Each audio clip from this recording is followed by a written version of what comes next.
Welcome back to part 18 of What If Naruto Was Told About the Secret to the Shadow Clone Jutsu. Please remember to like and subscribe as it motivates me to upload more in the future, and as always, link to the fanfiction is in the description. Chapter 52. Sacrifice. Naruto and Kakashi caught up with Chiho, Tenten, and Sakura a lot more quickly than he expected. Maybe it was because the trio had been moving slowly, or perhaps they were just going really fast. He didn't know. However, about 2 hours after they had defeated Kisame, or the person who they thought was Kisame, the three other ninja came into sight. I take it you took care of the person who tried to impede us. Chiho was the first to notice them. She turned her head to look their way as he and Kakashi paced themselves to tree hop alongside them. We did, Naruto answered, but it seems the person we fought wasn't who we thought he was. What do you mean? Asked Tenten as she shifted her focus from the trees to him. What Naruto means is that they had some kind of advanced jutsu to make us think we were fighting against Kisame Hoshigaki, Kakashi answered for Naruto. The person we fought looked like Kisame, fought like Kisame, and even had Kisami's monstrous chakra. However, when we finally killed him, the person turned into someone else, the Suna shinobi that I don't recognize. What? Chiho asked, shocked, eyes growing wide. Did you bring the body with you? Tell me you brought the body. We did, Naruto confirmed. I thought it would be good to bring it along so you or someone else from Suna could identify the body. Let's stop here, Chiho requested. I would like to see the body with my own eyes. Naruto agreed, though he didn't want to waste too much time, and they stopped in a small clearing, where Naruto took out his storage scroll and unsealed the body. Chiho stared at it with a growing sense of horror. Tenten looked away with a frown, while Sakura studied the damage done to the two halves. This is Yura. Chiho almost screamed. Yura? Kakashi asked. He was a Jonin of the village and a member of Suna's council in charge of security. Chiho's voice shook as she spoke, unable to believe what she was looking at. Naruto couldn't blame her. So this man was an important member of the village, Kakashi summarized. Do you think he was a spy? Asked Sakura. Chiho, though, shook her head as if to deny it. That shouldn't be possible. All of Suna's council was carefully selected and scrutinized before we let them join. Had he been a spy, we would have known about it. While it was true that one couldn't perfectly judge a person, and that it was possible he'd been a spy all along, Naruto didn't think that was the case here. It was one thing for the village to let a genin or chunin spy into their midst, or to miss a really skilled jonin spy. However, letting a spy into the council of a village was a serious error. It took incredible incompetency to let a spy in that high up on the hierarchy. It's possible that he was a sleeper agent being controlled by a jutsu, Naruto said, once more sealing the body. If he was a sleeper agent, then he wouldn't even know that he was a spy himself until the jutsu activated. That would keep anyone from figuring out that he was a spy. Yes, I suppose it would, Chiho agreed, though from her grimace, she didn't seem to like that thought. It opened a whole new can of worms. How many people were sleeper agents? How many were on the council? There was simply no way of knowing if he was the only one, or if there were more and in what numbers. But why would they reveal such an advanced jutsu? Asked Tenten. It was obviously done for several reasons, Kakashi deduced. They were probably gathering intelligence on us. By using this jutsu to fight against us, it not only negates the risk to themselves, but it also means they can learn all about our strengths and weaknesses without having to actually fight us. It's more than that, Chiho said. The fact that they would use such a jutsu means they wanted to stall us. It's just as I feared. This Akatsuki group is clearly trying to take the Shukaku from Gaara. Naruto agreed. The two things required to take a tailed beast out of a Jinchuriki is a seal that's powerful enough to pull the tailed beast out, and enough time to use the jutsu. Which means they've probably already begun using the jutsu on Gaara, Kakashi said. They've had him for several days now. There's no telling how far they've gone with the unsealing. Naruto looked at the setting sun. It had taken them a long time to finish that fight with Kisame, and it was now nearing night. The sky was painted with color and getting darker by the second. And it looks like we can't go any further tonight, which means their plan to stall us has succeeded, Naruto said. It'll take another 8 hours to reach the Akatsuki hideout that Pakun found, and that's if we keep going at the same pace we have been going. However, if we keep going now, we'll be exhausted and unable to fight. He bit his lip hard enough to draw blood as he came to a decision. Let's get some rest here. We'll sleep for 6 hours, and then head out again. Everyone got out their supplies and set them up within the clearing. Naruto had Kakashi go out and hunt some fish for them to eat. Meanwhile, he had Sakura start a fire while he set up a perimeter using a seal that he had created from scratch. Do you need any help, Naruto? Asked Tenten as she came up behind him. Sure. Naruto reached into his sealing pouch and pulled out several slips of paper, which he handed to Tenten. Could you please put these on some of the trees surrounding this area? I want them to form a perimeter around our camp. What are these? Fuinjutsu tags, Naruto answered. It's a seal that will alert me to whenever a chakra signatures walks past it. It's indiscriminate, so I can't tell friend from foe, but since there are only enemies out there, it won't matter unless one of us decides to leave the perimeter. You've really improved your Fuinjutsu, Tenten said. It's one of the things that Perv trained me heavily in, Naruto said. That and learning to control my hybrid mode. As he and Tenten talked, Naruto gained the distinct sense that she was trying to bring up something specific. She kept starting to talk about something, and then stopping as though she wasn't sure whether she should continue. Should he call her out? He shook his head. No, not right now. Whatever she wanted to talk about was clearly problematic, and if they brought it up now, there was a chance that it would affect her performance, which could lead to the mission failing or even death. Neither of those were an option. I'll shelf whatever discussion she wants to bring up for later, he decided. It was a decision he would later come to regret. XOX. Kakashi couldn't sleep. Naruto, Sakura, and Tenten had gone to bed, but he and Chiho were still up. That was all right by him. As an experienced Jonin, a former Anbu at that, Kakashi had done more than his fair share of missions where he'd gone days without rest. Not sleeping for a single night like this wouldn't affect his performance. He couldn't say the same about Chiho, but she was his senior, so he wouldn't reprimand her. Kakashi, do you mind if I ask you something? Chiho suddenly said. Leaning against a tree, Kakashi flipped through a page of his book, though he wasn't actually reading this time. He'd been expecting this conversation. Go ahead, he said. Why is Naruto trying so hard to rescue Gaara? Asked Chiho. Why is he so determined? Kakashi looked at Naruto, who was sleeping against a tree, his head lowered, eyes closed, breathing even. It was an interesting position. He guessed Naruto had grown used to sleeping at awkward angles during his stint around the elemental nations with Jiraiya. He looked back at Chiho. There are many reasons. I don't know if you know this, but Naruto and Gaara are actually friends.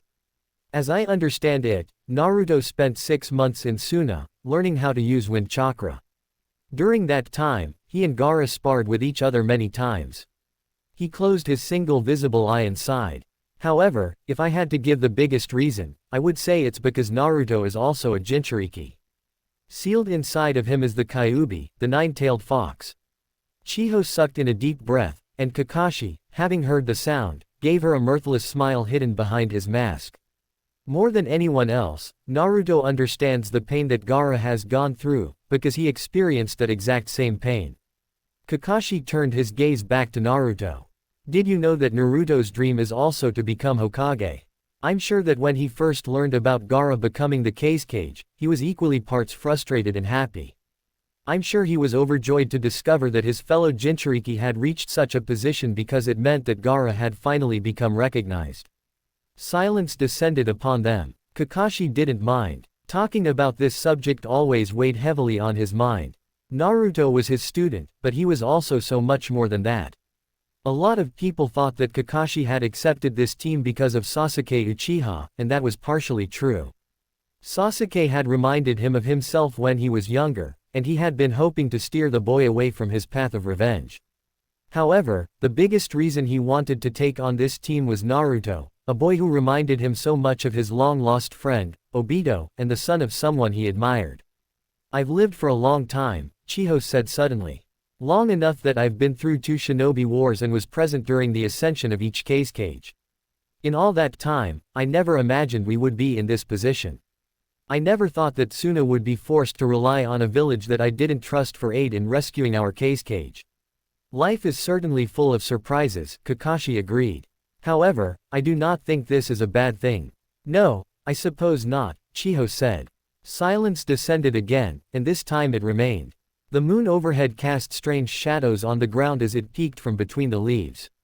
XOX. Naruto had the team wake up before the sun had risen, packed up their camp, and made off toward their destination. 5 days had already passed since Gaara had been kidnapped. They couldn't afford to delay this any longer. It didn't take more than 8 hours to arrive at their destination. They didn't run into any more Akatsuki, so they arrived safely and at full strength. Even so, Naruto was concerned.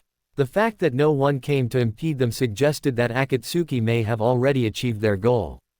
The river calmly flowed beneath their feet as Naruto, Sakura, Kakashi, Tenten, and Chiho stood within a small ravine. Cliffs faced either side of them. They were steep and tall, with no ledges or anything to grasp. Only a shinobi would be capable of scaling them. Within this ravine was one section that appeared different from the others. There was a massive boulder stuck in the wall. It was not natural. Someone had placed it there. A seal tag had been put on the boulder. This is the 5-seal barrier technique, Naruto announced as he looked at the tag. It's created by placing 5 seals with the kanji for forbidden at various locations within a certain perimeter. We won't be able to get in unless all 5 seal tags are removed at the same time. Then we should split up and remove them, Tenten said. No. Naruto shook his head. That's exactly what the Akatsuki wants us to do. They probably have traps set up at each barrier site to keep whoever pulls the tags occupied. We'd only lose fighting strength that way. Then what should we do? Asked Sakura. Kage Bunshin no Jutsu. Naruto responded to her question by forming a cross-shaped hand seal and shouting the name of his signature technique. Instantly, 5 clones appeared. They already knew what to do, so all of them except one shot off in opposite directions. The remaining clone leapt onto the boulder and crouched before the seal. Sakura. Yes. Once my clones pull off the seal, I want you to break this boulder down. Sakura cracked her knuckles. You got it. Everyone, make sure you're prepared, Naruto continued. We have no idea what we're going to find in there, so we won't be able to assess the situation until we get inside, but if we want to rescue Gaara, we're going to need to respond quickly. Got it, Sakura said. I'm ready, Tenten added. Kakashi pulled up his headband, though he kept his eye closed. Meanwhile, Chiho remained as she was. He didn't know what she had planned, but she seemed like a wily old lady, so he wasn't concerned. It wasn't long before his clones signified they were ready by creating another clone and dispelling it. Naruto and the 5th clone got the message. Each clone was going to pull off the tag in 1, 2, 3. The Naruto clone in front of them dispelled, and Sakura didn't hesitate to rush forward barely a second later, slamming into the boulder like she was a tidal wave smashing against a small coastal village. Even Naruto found himself shocked by the results. Cracks spread from Sakura's fist, soaring across the surface faster than he could blink. The boulder soon fell apart. Large chunks fell into the water with loud splashes. Naruto rushed in. Kakashi, Sakura, Tenten, and Chiho followed. He stopped the moment he entered and assessed the situation. It wasn't that hard. Within the large, cavernous space were several objects of interest. The most obvious was the massive statue that sat inside of the cavern. It looked like a monster with multiple closed hands. Hands from the monster jutted from the ground, fingers splayed in a gesture that seemed pleading, as though it was anguished and wishing for salvation. The other objects were clustered together. It was 3 bodies. One of them was a hunched figure, another was a sitting, and the last was a figure lying on the ground, which the second figure sat on. Naruto immediately recognized Gaara. His red hair and the black rings around his eyes were a dead giveaway. The other 2 figures he didn't know, but they were wearing black cloaks with red clouds. Akatsuki. Gaara. Naruto didn't need to get close to see that Gaara was dead. If he'd been alive, there was no way he would have let that blonde-haired Akatsuki member sit on him like that. Damn these bastards. Huh, you guys are late, the blonde one said. Do you know how long we've been waiting for you? Now, which one of you is the 9-tailed Jinchuri Riki? A red haze fell over Naruto's eyes. He could hardly think. He could barely breathe. All Naruto could see was that blonde bastard sitting on Gaara as though he was a piece of furniture. It was a wonder he had the capacity to actually produce words. You. Naruto pointed at the blonde. I'm assuming that you're the one who kidnapped Gaara. He switched his finger from the blonde to the hunchback. Which means that you are Sasori of the Red Sand. The one who poisoned Kankuro. You hear that, Sasori? The blonde one said. This kid knows us. Or you Konoha's Jinchuriki. I was told that he was supposed to be a brat with blonde hair, but you seem awfully calm. Was our information wrong? Oh, well. Kakashi, Naruto said softly, his arms trembling. I'm going full throttle right from the start. I'll separate those two from Gaara. I want you to grab his body and run for it. Take him somewhere safe. Kakashi opened his eye. The Sharingan's three tomo swirled. You got it. Sakura, Tenten, Chiho, you three can deal with Sasori once I've separated them. The blonde is mine. Sakura, Tenten, and Chiho didn't say anything, but they tensed at his words. He took that to mean they were ready. Even if they weren't, he wasn't waiting. Naruto didn't hesitate to release all of his chakra in a single burst and transform into his hybrid mode. Purple chakra exploded around him, becoming visible. The ground beneath him cracked as it was unable to handle the massive outpouring of energy. His hair grew longer and jagged. His eyes went from blue to purple as his vision sharpened. Claws grew from his nails, long and sharp, and his whisker marks thickened and turned jagged. Before his transformation was even complete, Naruto had burst forward. Not even a tenth of a second had passed before he appeared in front of the blonde shinobi. The ninja had literally no time to respond, especially not sitting as he was, and Naruto used that unpreparedness to slam into him with a heel kick to the face. Never had Naruto felt more satisfied than he did now. There was a loud crack as the face he hit caved. The blonde was launched off Gaara like a rocket. He soared straight through the air, parallel to the ground, and then slammed headfirst into the giant statue. Cracks appeared before the statue broke apart seconds later. Loud crashing noises echoed around the cavern as the entire statue collapsed to the ground, turning into a heap of rubble. Naruto had to give Sasori credit. The man had not been idle while he'd been using that blonde man's face as a soccer ball. The puppet user leapt back quicker than Naruto expected, then lashed out with a metal tail that sprang from within his cloak. Not one to just stand there and take it, Naruto also couldn't let it hit Gaara, so he did what any good ninja with destructive powers would do. He shoved a Rasengan into it. His purple Rasengan ground against the tail, producing a loud squeal as the Rasengan, made from overpowered condensed chakra spinning in multiple directions, tore the tail apart. Naruto kicked at the tail, making sure to coat his leg in a layer of chakra so thick the metal couldn't cut him. The tail hit the ground. Naruto knew this was his chance and took 2 steps forward and thrust out his fist, punching a hole straight through Sasori's body. Or he would have, except this didn't feel like much of a body. In fact, the body that his hand broke through had a very wooden feel to it. A shadowed figure leapt away from the body. Naruto grimaced as he kicked the body his hand had plunged through. As the figure landed on the ground several feet away, the body that Naruto had skewered broke apart, revealing that it was nothing more than a puppet. Kakashi darted in as the figure on the ground remained crouched. He grabbed Gaara and hurried back outside of the cavern. Meanwhile, Sakura, Tenten, and Chiho appeared around him. Sakura and Tenten were both prepared for combat, but Chiho was staring at the crouched figure in shock. "You surprised me," an incredibly young voice said as the figure stood up. "I had not expected such speed and power. It seems our information on your abilities was wholly inaccurate. I guess that's what we get for listening to that idiot Hidan." The figure before them wore the same black cloak as his puppet. However, that was where the similarities ended. He stood before them with his back straight, his youthful face surrounded by messy red hair. This person looked young, far younger than Sasori was purported to be. "This can't be," Chiho muttered. "What's wrong, Granny Chiho?" asked the young man, tilting his head quizzically as though curious by her reaction. "Are you so filled with emotion that you can't speak?" "I'm not surprised. It is our first reunion in 20 years. Sasori, you." "Hey, Deidara," Sasori called out. "How long do you plan on lying there? Come out." The pile of debris that had once been the statue exploded in a gout of flames.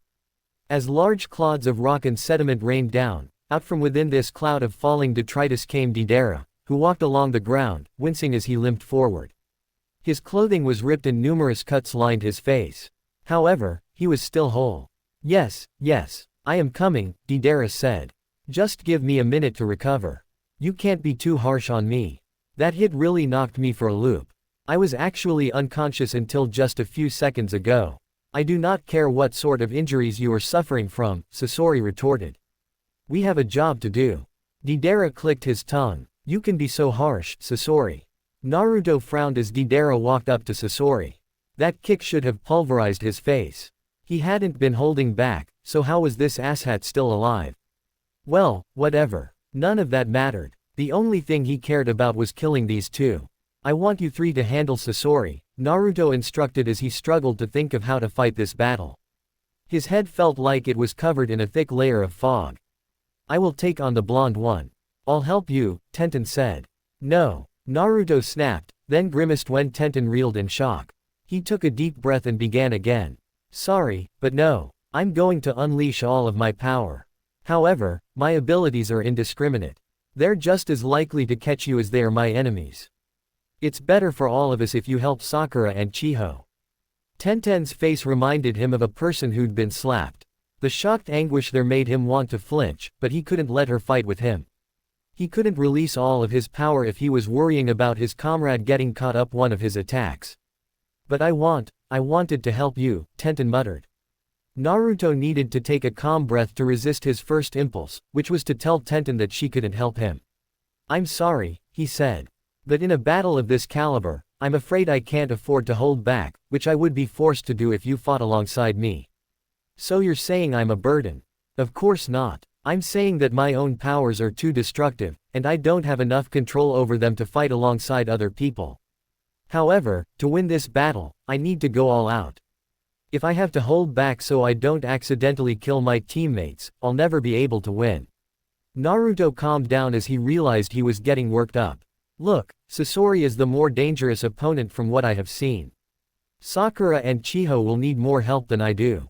Please help them. Tenten sighed. All right. Fine. I'll help them. Thank you. HMPH. Deidara huffed. That foolish blonde seems to think you're more powerful than me. That foolish blonde is onto something, Sasori said. I'd also like to point out that you are blonde.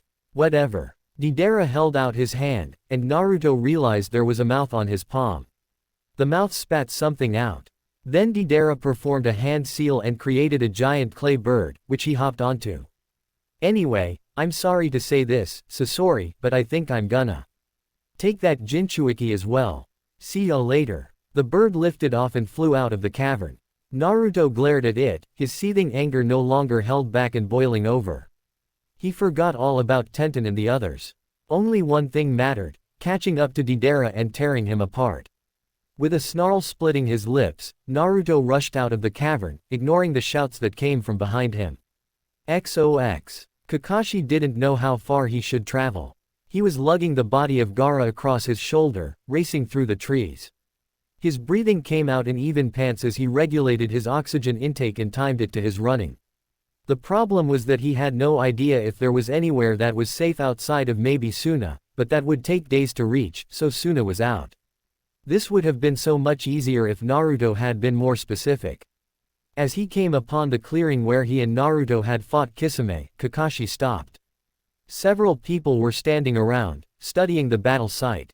Suna ninja. He recognized Baki and Temari, though he didn't know the others by name. None of them were in the bingo book. Baki. Temari, Kakashi called out the two as he rushed over to them. Kakashi, is that Gaara? Temari shifted from greeting him to screaming as she recognized the figure over his shoulder. Wearing a grave expression barely masked by his mask, Kakashi nodded and set Gaara on the ground. Temari, Baki, and the others crowded around their cage. Temari was the first to recognize what state Gaara was in. She gasped and held a hand to her mouth. When the others realized that Gaara was dead, a wave of shock, horror, and anguish rippled through the group. No, Temari muttered, covering her mouth with her hands. No, Gaara. I can't believe it, Baki said. Our cage has been killed. I'm sorry, Kakashi said. We found out where they had taken Gaara, but we arrived too late. Temari fell to her knees and buried her face on Gaara's chest as she began to cry. Kakashi looked away. This wasn't something he should be seeing. He caught Baki's eye and resisted a sigh as the man walked up to him. Can you please inform of what happened? Baki asked. Nodding, Kakashi told Baki and the others everything that happened. All the while, Temari's inconsolable cries filled the air. XOX. Naruto snarled as he raced after Deidara, who flew high above him on some giant clay bird. He had tried jumping up to reach Deidara several times. However, each time the man would throw one of those clay bombs at him. None of the attacks hurt. Even so, the force from each blast forced him back to the ground. It was really pissing him off. Naruto glared up at Deidara as he leapt across several giant roots that were sticking out of the cliff walls. Up above, Deidara tossed several of those clay bombs shaped like spiders at him. With a snarl, Naruto swiped his hand through the air, unleashing a powerful blade of wind that sliced through the clay bombs, causing them to explode. The heat from the explosion singed the hairs on his arms. Reason had lost its meaning. Slashing out his hand again, Naruto sent another blade of wind at Deidara. It was dodged. Deidara directed his clay bird to ascend higher than his wind blade. His gums bleeding from how hard he was gnashing his teeth together, he sent several more wind blades at Deidara. His clawed hands raked against the air. 5 blades of wind soared across the sky at Deidara, but his clay bird went into a sudden barrel roll and avoided all of his attacks. "Is that all you can do?" asked Deidara, crowing with laughter. "If this is all the vaunted Jinchuriki has, then it doesn't look like I have much to worry about. This man is taunting you." "Yes, he is." More bombs fell. Naruto destroyed them before they could reach him. Something vicious bubbled beneath the surface of his skin. "Don't you hate that?" "I do." Unleashing a bigger jutsu, Naruto created a ball of wind in his hand. He compressed the wind further. The sphere, which had been about the size of his head, soon became half the size of his palm. With an action that was as violent as it was angry, Naruto hurled the wind sphere at Deidara, who had no time to dodge as it raced to them. The wind sphere struck the clay bird on the left side, tearing apart its wing as though it was made of paper, and then exploding to destroy even more of the bird. Deidara leapt away from it before he could be engulfed by the explosion. As the winds tore at Naruto's hair and clothing, he tracked the falling shinobi, his lips twisting as the red haze that had fallen over his eyes darkened to the color of blood. Then kill him. Make him suffer. Tear him limb from limb. Tear him apart. Kill him. Naruto placed his hands behind him, channeled wind chakra through them, and used the resulting propulsion to send him flying upwards. He soared straight at Deidara, who saw him and tossed several balls of clay. He formed a hand seal. The clay turned into birds that flapped their wings and shot at him. Naruto didn't even bother dodging or destroying them. Chakra poured from Naruto's pores in quantities so vast that his body became surrounded in purple flame. The birds slammed into him and exploded. Nothing happened. Naruto burst through the explosions with no injuries. Deidara had only a moment to be surprised before Naruto, tearing at the airspace with his claws, unleashed a powerful series of wind blades that tore into Deidara's body, only for that body to turn into clay and explode. Naruto howled in outrage. He landed on the nearest root and sniffed the air, trying to track the scent of his prey. They smelled like clay. It should have been easy, but there was so much clay scattered around this place now that he couldn't find the scent. Glaring into space, he channeled chakra into his eyes. Colors faded as his ability to perceive the world changed. Every living creature around him, be they plants or animals, suddenly appeared green. Meanwhile, kilometers away, 4 large orange spots signified where Sakura and the others were still fighting against Sasori. There was another orange spot. It was much closer. "You're mine." Naruto didn't waste time in forming a Rasengan and running toward the chakra source. The orange spot leapt away as if to avoid him, but Naruto followed it and slammed the Rasengan into it, or tried to. A large blob of orange appeared between them and grabbed his arm. Before Naruto could pull his arm out, it exploded, sending him flying backwards.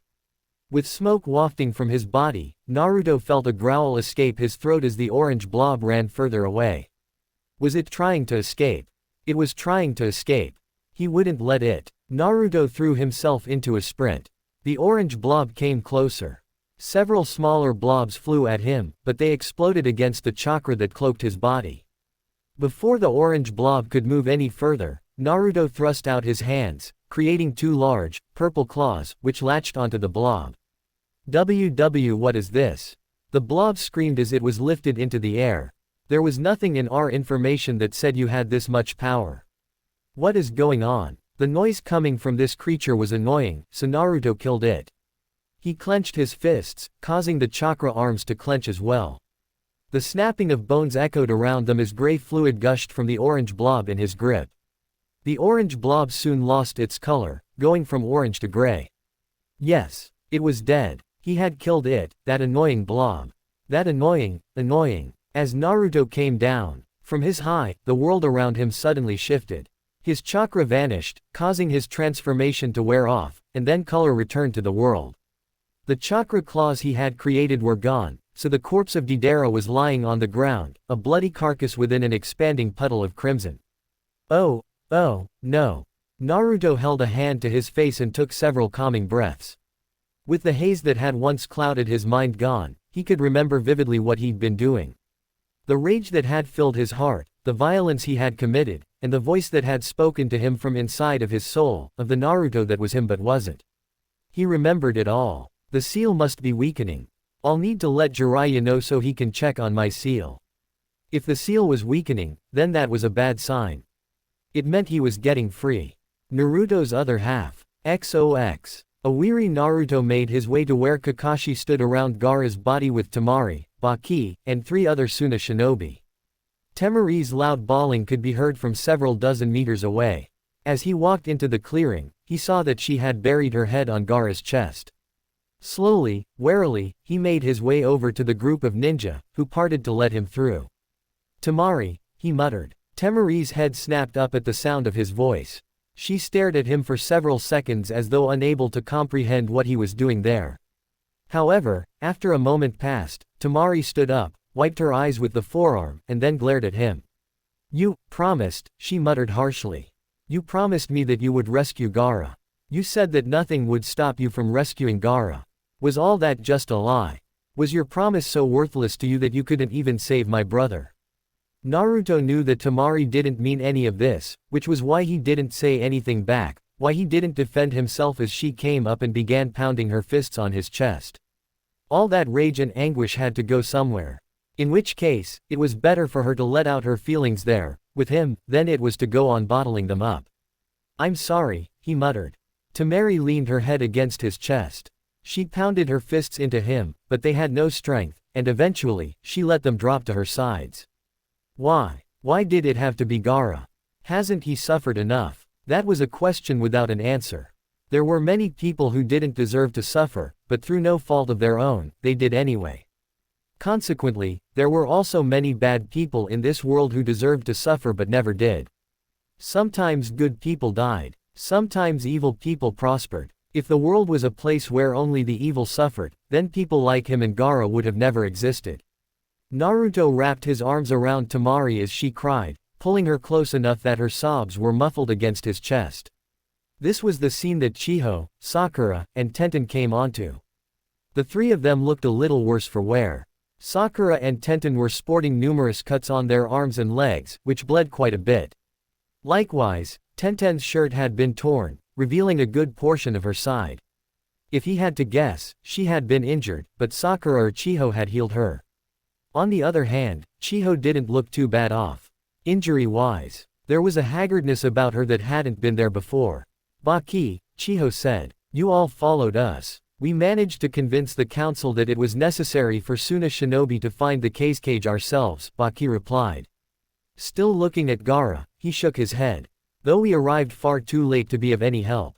Chiho looked at Gaara's still form, lying on the ground, almost as though he were peacefully sleeping. Sakura was also looking at Gaara with a sense of despondency. Tenten had been looking at him and Temari, but she did eventually look at the cage. Her eyes grew moist. I see. Yes, I understand. Do not worry. I shall bring Gaara back. Everyone paused at Chiho's words, even Temari, who stopped crying and glanced at the woman as she walked up to Gaara's still form and knelt down. What do you mean, Lady Chiho? Asked Temari. I mean just what I said, child, Chiho told the girl as her hands and Gaara's chest were enveloped in a blue light. I am bringing the cage back using a reincarnation jutsu. It is a jutsu that only I know. However, I can only use it like this once. Baki's eyes widened. Wait, you aren't talking about Kisho Tensei, are you? What else would I be talking about? But that's I am old, Chiho interrupted. I have lived a long life, been through 2 wars, and seen many horrors. I was forced to battle my own grandson, even, and now, I have been poisoned by that very same grandson. Even if I wanted to live, I am not long for this world. Lady Chiho. Sakura gasped. Why didn't you say anything? And worry you needlessly? Chiho chuckled. What could you have done? There were only 2 antidotes, and you and Tenten are the ones who needed them the most. The old should not outlive the young. Chiho had not turned away from Gaara. She continued to stare at the place where she had put her hands, at the blue glow engulfing Gaara's chest. The glow was getting weaker, fading. If Naruto had to guess, she did not have enough chakra needed to perform the technique completely. I want to do this, Chiho continued. What happened to Gaara is my fault to begin with. It was I who sealed the Shukaku inside of him, I who made him into a weapon. If I had not done that, Gaara would have been able to live a happy life. The least I can do now is correct my mistake. No one could say anything to dissuade her, nor did it seem like they wanted to. Everyone here was a fan of Gaara's. The Suna shinobi who had come admired and looked up to him. To them, he was a great protector and mentor, someone who would risk his life to save his village. Chiho's breathing grew labored as she continued to use her jutsu. Sweat had formed on her forehead, and there were bags appearing under her eyes, almost as though using this jutsu had aged her. Despite this, she continued feeding chakra into her technique. However, Naruto wasn't sure if it would work, for the light around Gaara's chest continued to fade. Naruto removed Temari from his embrace and walked up to Chiho, placing a hand on her back and sending his chakra into her. Chiho's eyes grew wide. Her back straightened. Turning her head, she stared at him with wide eyes. Don't just kneel there, looking shocked, he said. You don't have enough chakra to do this on your own, do you? Well, I've got plenty of chakra to spare, so use as much as you need. Thank you, Naruto. With a smile now on her face, Chiho turned back to Gaara, using the chakra that Naruto was lending her to increase the power of her jutsu. The blue light that surrounded Gaara's chest regained its former size. Then it grew bigger as Naruto continued feeding it his chakra. In this world of shinobi, created by bitter old people like myself, it's a great comfort to know that new souls like yourself have come along, Chiho said. Everything I have done up to this point in my life has been wrong, but at least, here in my final hour, I can finally do something right for a change. Suna and Konoha. I hope the future that awaits them be different from the one in my time. Don't worry, Naruto said solemnly. I'll make sure that our future is different from the war-torn era that it's been so far.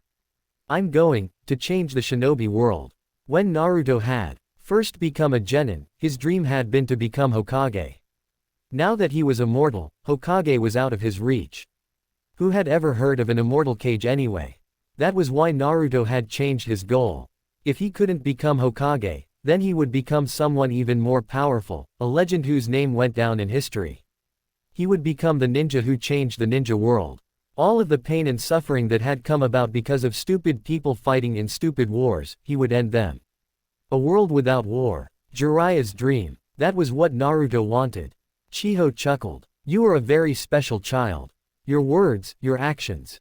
You speak with such conviction that I cannot help but believe you will succeed where so many others have failed. Sakura. Sakura, who'd been standing behind Chiho with a glum expression, shifted as she was called. Yes. In the future, help those closest to your heart, not one old lady who already has one foot stuck in the grave. You are so much like me. So few women possess such strong spirit. You'll surpass your master as a kunoichi. I have little doubt. Tenten, I know not what ails you, but I can see that you are conflicted by something. I suggest not keeping that bottled up. It will only lead to pain. Tenten seemed shocked. Her eyes widened fractionally, but then her shoulders slumped and a self-deprecating half-smile formed on her lips. Nothing gets by you, does it? We barely spoke 10 words, yet you already seem to know about my deepest secrets. I am merely so old that I've already been in the position you are now, Chiho said, turning back to Naruto. I know it's wrong of me, but I have a favor to ask of you, Naruto Uzumaki. Please, look after Gaara. You are the only one who understands his pain, and he understands your pain. You're the only one who I can entrust this task to. Closing his eyes, Naruto said, you don't need to ask that favor of me. It was already something I've sworn to do. I am glad to hear that, Chiho said. With that, I can go in peace. Just like that, Chiho died. As the life faded from her eyes, her body slumped forward, though Naruto caught her before she could fall. He passed her off to Sakura as Temari knelt down next to her brother. Slowly, with a low groan as though coming out of a deep sleep, Gaara opened his eyes. He blinked several times as the light hit them. His pupils were glassy and glazed, the kind of look found on a corpse, but they quickly gained life. He struggled to sit up. Naruto and Temari helped him. Hey, you okay, Gaara? Feeling kosher. How many fingers am I holding up? Shut up, you dolt, Temari said to Naruto as he held up 2 fingers. Gaara wasn't knocked for a loop. He was dead. Those aren't the kind of questions you should be asking. Temari then turned to Gaara. How are you feeling, Gaara? Are you okay? How many fingers am I holding up? Oh, sure. I see how this is, Naruto muttered. Naruto. Temari. Gaara muttered. What's going on here? Sometime during the reincarnation jutsu, more ninja from Suna had shown up, until the whole clearing had become filled with ninja. Gaara was in the center of this crowd. They circled around him, keeping a bit of distance, though not because they were afraid, well, not afraid of Gaara. Temari had glared daggers at every person who tried getting too close. Did you rescue me? Asked Gaara. Naruto bit his lip as he shook his head. I tried to, but I arrived too late. I couldn't save you. The one who saved you was Chiho Oba-san. Gaara turned his head. Several meters away, being held by a tearful Sakura, Chiho sat with slumped shoulders and closed eyes. Even at this distance, it was easy to see that she wasn't breathing. Grunting, Gaara tried to stand up. His knees shook, his face became strained. He almost fell back down. However, Naruto grabbed his arm and helped him to his feet. With Temari beside them, they walked slowly to Sakura and Chiho. Tenten and Kakashi stood behind them, their expressions solemn. Everyone, pray for Chiho-sama, Gaara said before closing his eyes and bowing his head. One by one, the ninja around them closed their heads, bowed their heads. Naruto followed Gaara's example. As one, whether they were ninja from Konoha or ninja from Suna, the group closed their eyes and prayed to a woman who had given her life to give another person their life back. The setting sun sank slowly behind the mountains. XOX. It was late at night, or perhaps early in the morning, and Naruto couldn't sleep. He was lying on the bed inside of the hotel they had been given. Outside of his window, the sounds of Suna's citizens as they partied continued to echo up to him. Naruto had partaken in some of that partying, but after several hours, he had decided to call it a night. He was tired from the rescue mission. His body ached, his eyes were droopy, and he was still concerned by what had happened during his battle with Deidara.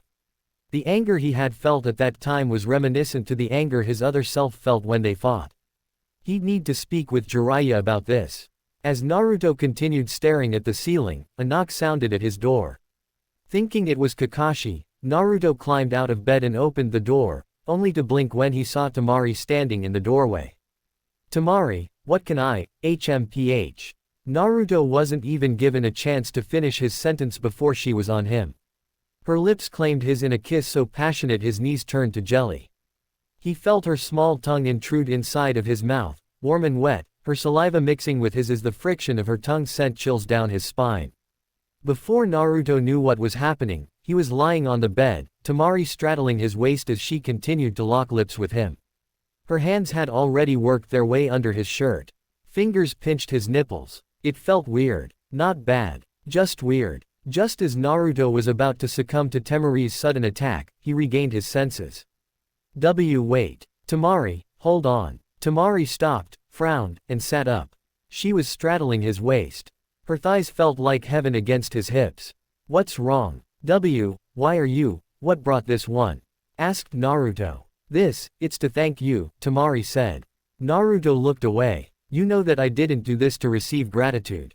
Gaara is my friend. I know. Temari smiled as she leaned down and planted a kiss on her cheek. But even though you didn't rescue my little brother for such a petty reason, I still want to give you my thanks. At her words, Naruto relaxed and placed his hands on her hips. So long as it was a decision that she had made herself, he would not contest her. As long as this was what she wanted, he would never deny her. Naruto had decided that if he was going to live forever, then at the very least, he could do everything in his power to make the people he loved, the ones who would eventually leave him behind, as happy as possible. As Temari leaned down to claim his lips in a kiss that was much more tender than before, Naruto lost himself to the feelings and warmth that was Temari Sabaku. XOX. Tenten wandered down the halls of the hotel. She was on her way to see Naruto. Now that this mission was over, and with Chiho's words still ringing in her ears, she had finally decided that it was time she sat down and seriously spoke with Naruto. The party was still going on outside. Sakura and Kakashi were still out there. Both of them were awfully popular. It seemed people had learned that Sakura was the one responsible for saving Kankuro. Meanwhile, Kakashi was popular with the ladies, who apparently wanted to see what was underneath his mask. This mission had shown Tenten that she still had a long way to go. Throughout the whole thing, she hadn't contributed to the mission in any significant way. When Kankuro had been poisoned, it was Sakura who healed him. During the battle with Kisame, she had been told to leave. Naruto hadn't let her fight beside him against Deidara, and the one who defeated Sasori had been Sakura, not her. I need to get even stronger. The biggest problem was that she didn't know how else she could get stronger. Her kunai shuriken throwing was already 10 for 10.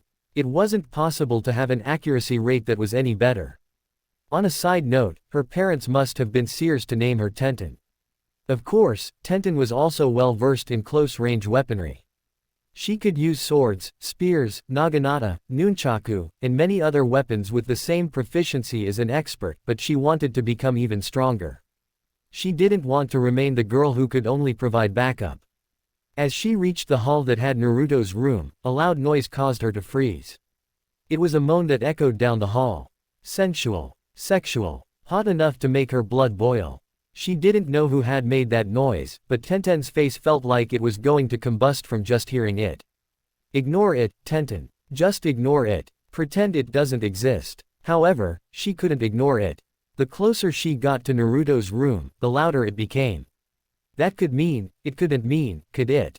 The door to Naruto's room was ajar, and the noises were coming from inside. Tenten's breathing became stilted. She crept up to the door, opened it a crack more, and peered inside. Her heart stopped. Naruto and Temari were having sex. They were lying on one of the two beds, naked, and joined at the hip. Even as she stared, Naruto was thrust himself inside of Temari, who had wrapped her arms and legs around him, crying out, urging him on with her voice and words. Before she could get too caught up in what she was seeing, Tenten jerked back and clamped a hand over her mouth.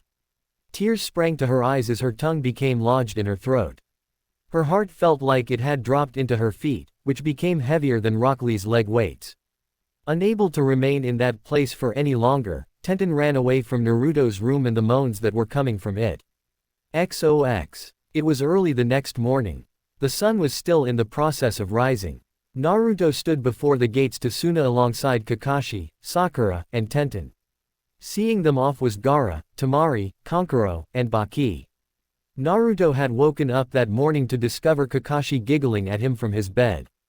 It had taken him a moment to realize what the Jonin was giggling about, but then he remembered that Temari had sex with him the previous night, and she had still been in his bed when he woke up. Kakashi had not let him off the hook. After Temari had left, the Jonin had grilled him on the details of their relationship. Actually, the copy ninja had really just wanted the juicy bits of his sex life. Naruto had dealt him 1,000 years of death. While Kakashi had yet to stop staring at him with knowing smirks, Tenten strictly avoided his gaze. Every time he felt her eyes on him, he would look her way, only to discover her looking at something else. She'd occasionally glance at him from the corner of her eye. However, she'd quickly look away, a conflicted expression crossing her face. I'm not sure what's going on with her, but I should probably find some time to sit down and talk. That would have to wait until after they went back in Konoha, filed their mission report, and informed the Hokage of what happened via a verbal report. Since Naruto had been placed in charge of this mission, that was his task. Are you sure you don't want to stay for a while longer to recuperate? Asked Gaara. Despite having a tailed beast pulled out of him, he looked fairly hale. Naruto chalked that up to Chiho's sacrificial reincarnation jutsu.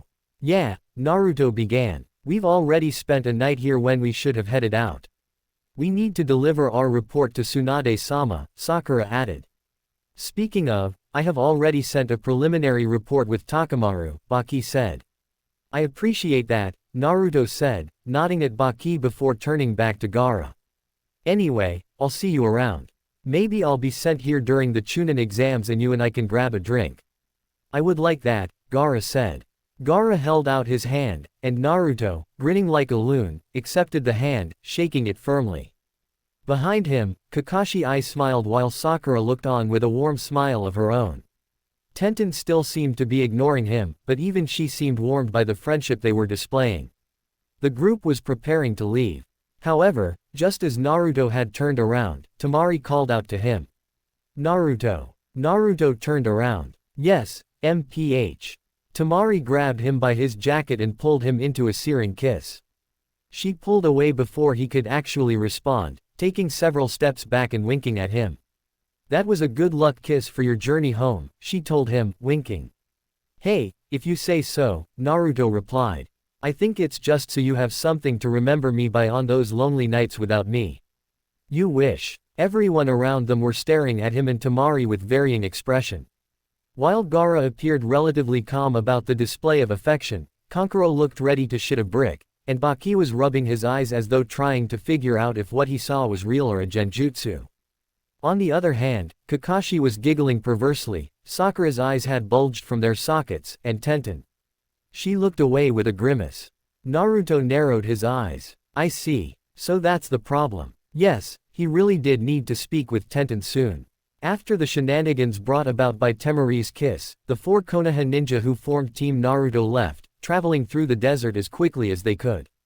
While there was no need to rush anymore, no one wanted to remain in that desert longer than necessary. I had no idea my pupil was such a ladykiller, Kakashi giggled.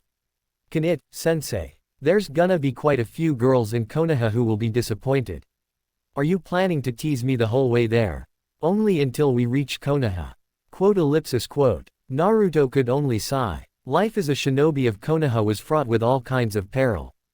Chapter 53. To the Nadeshiko village. Kumogakure no Sato, the village hidden in the clouds, was located in a tall mountain range that, quite literally, was located above the clouds, hence the name. The rugged terrain made traversing the mountains difficult, even for experienced shinobi. That was part of the reason Kumo had never fallen victim to enemy attacks. Only ninja with in-depth knowledge of these mountains could launch a successful invasion. Of course, there was no army with that kind of knowledge who could storm this stronghold, which meant the chances of that happening were zero.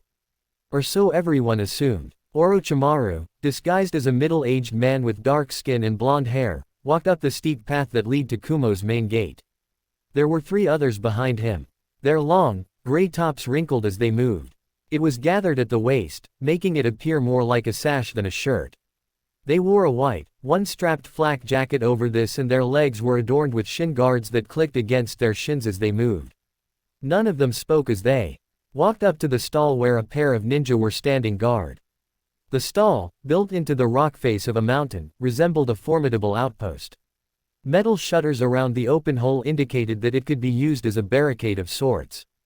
Just what Orochimaru would have expected from a hidden village like this.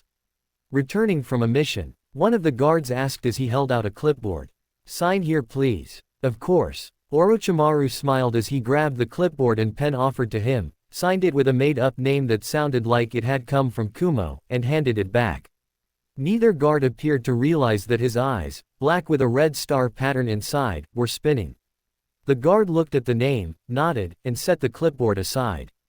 Welcome back to Kumo. Good work. Thank you. The group of 4 traveled deeper into Kumo, leaving the outpost behind. Orochimaru gazed at the many mountains towering over them. A lot of the mountains had structures built into them. Many of them were rounded. There were also numerous small buildings with yellow walls and blue roofs located along the base of each mountain. He was sure that these were just entrances. The true city probably lay in the mountains themselves. As they walked along, the trio behind him began to speak. That was a lot easier than I expected. For a country that prides itself on their military, they have an appalling security. HMPH. I can't believe this country has survived for as long as it has. Now, Orochimaru chided the trio. Do not speak like that. In this case, it is not their fault for being unable to recognize us as a threat.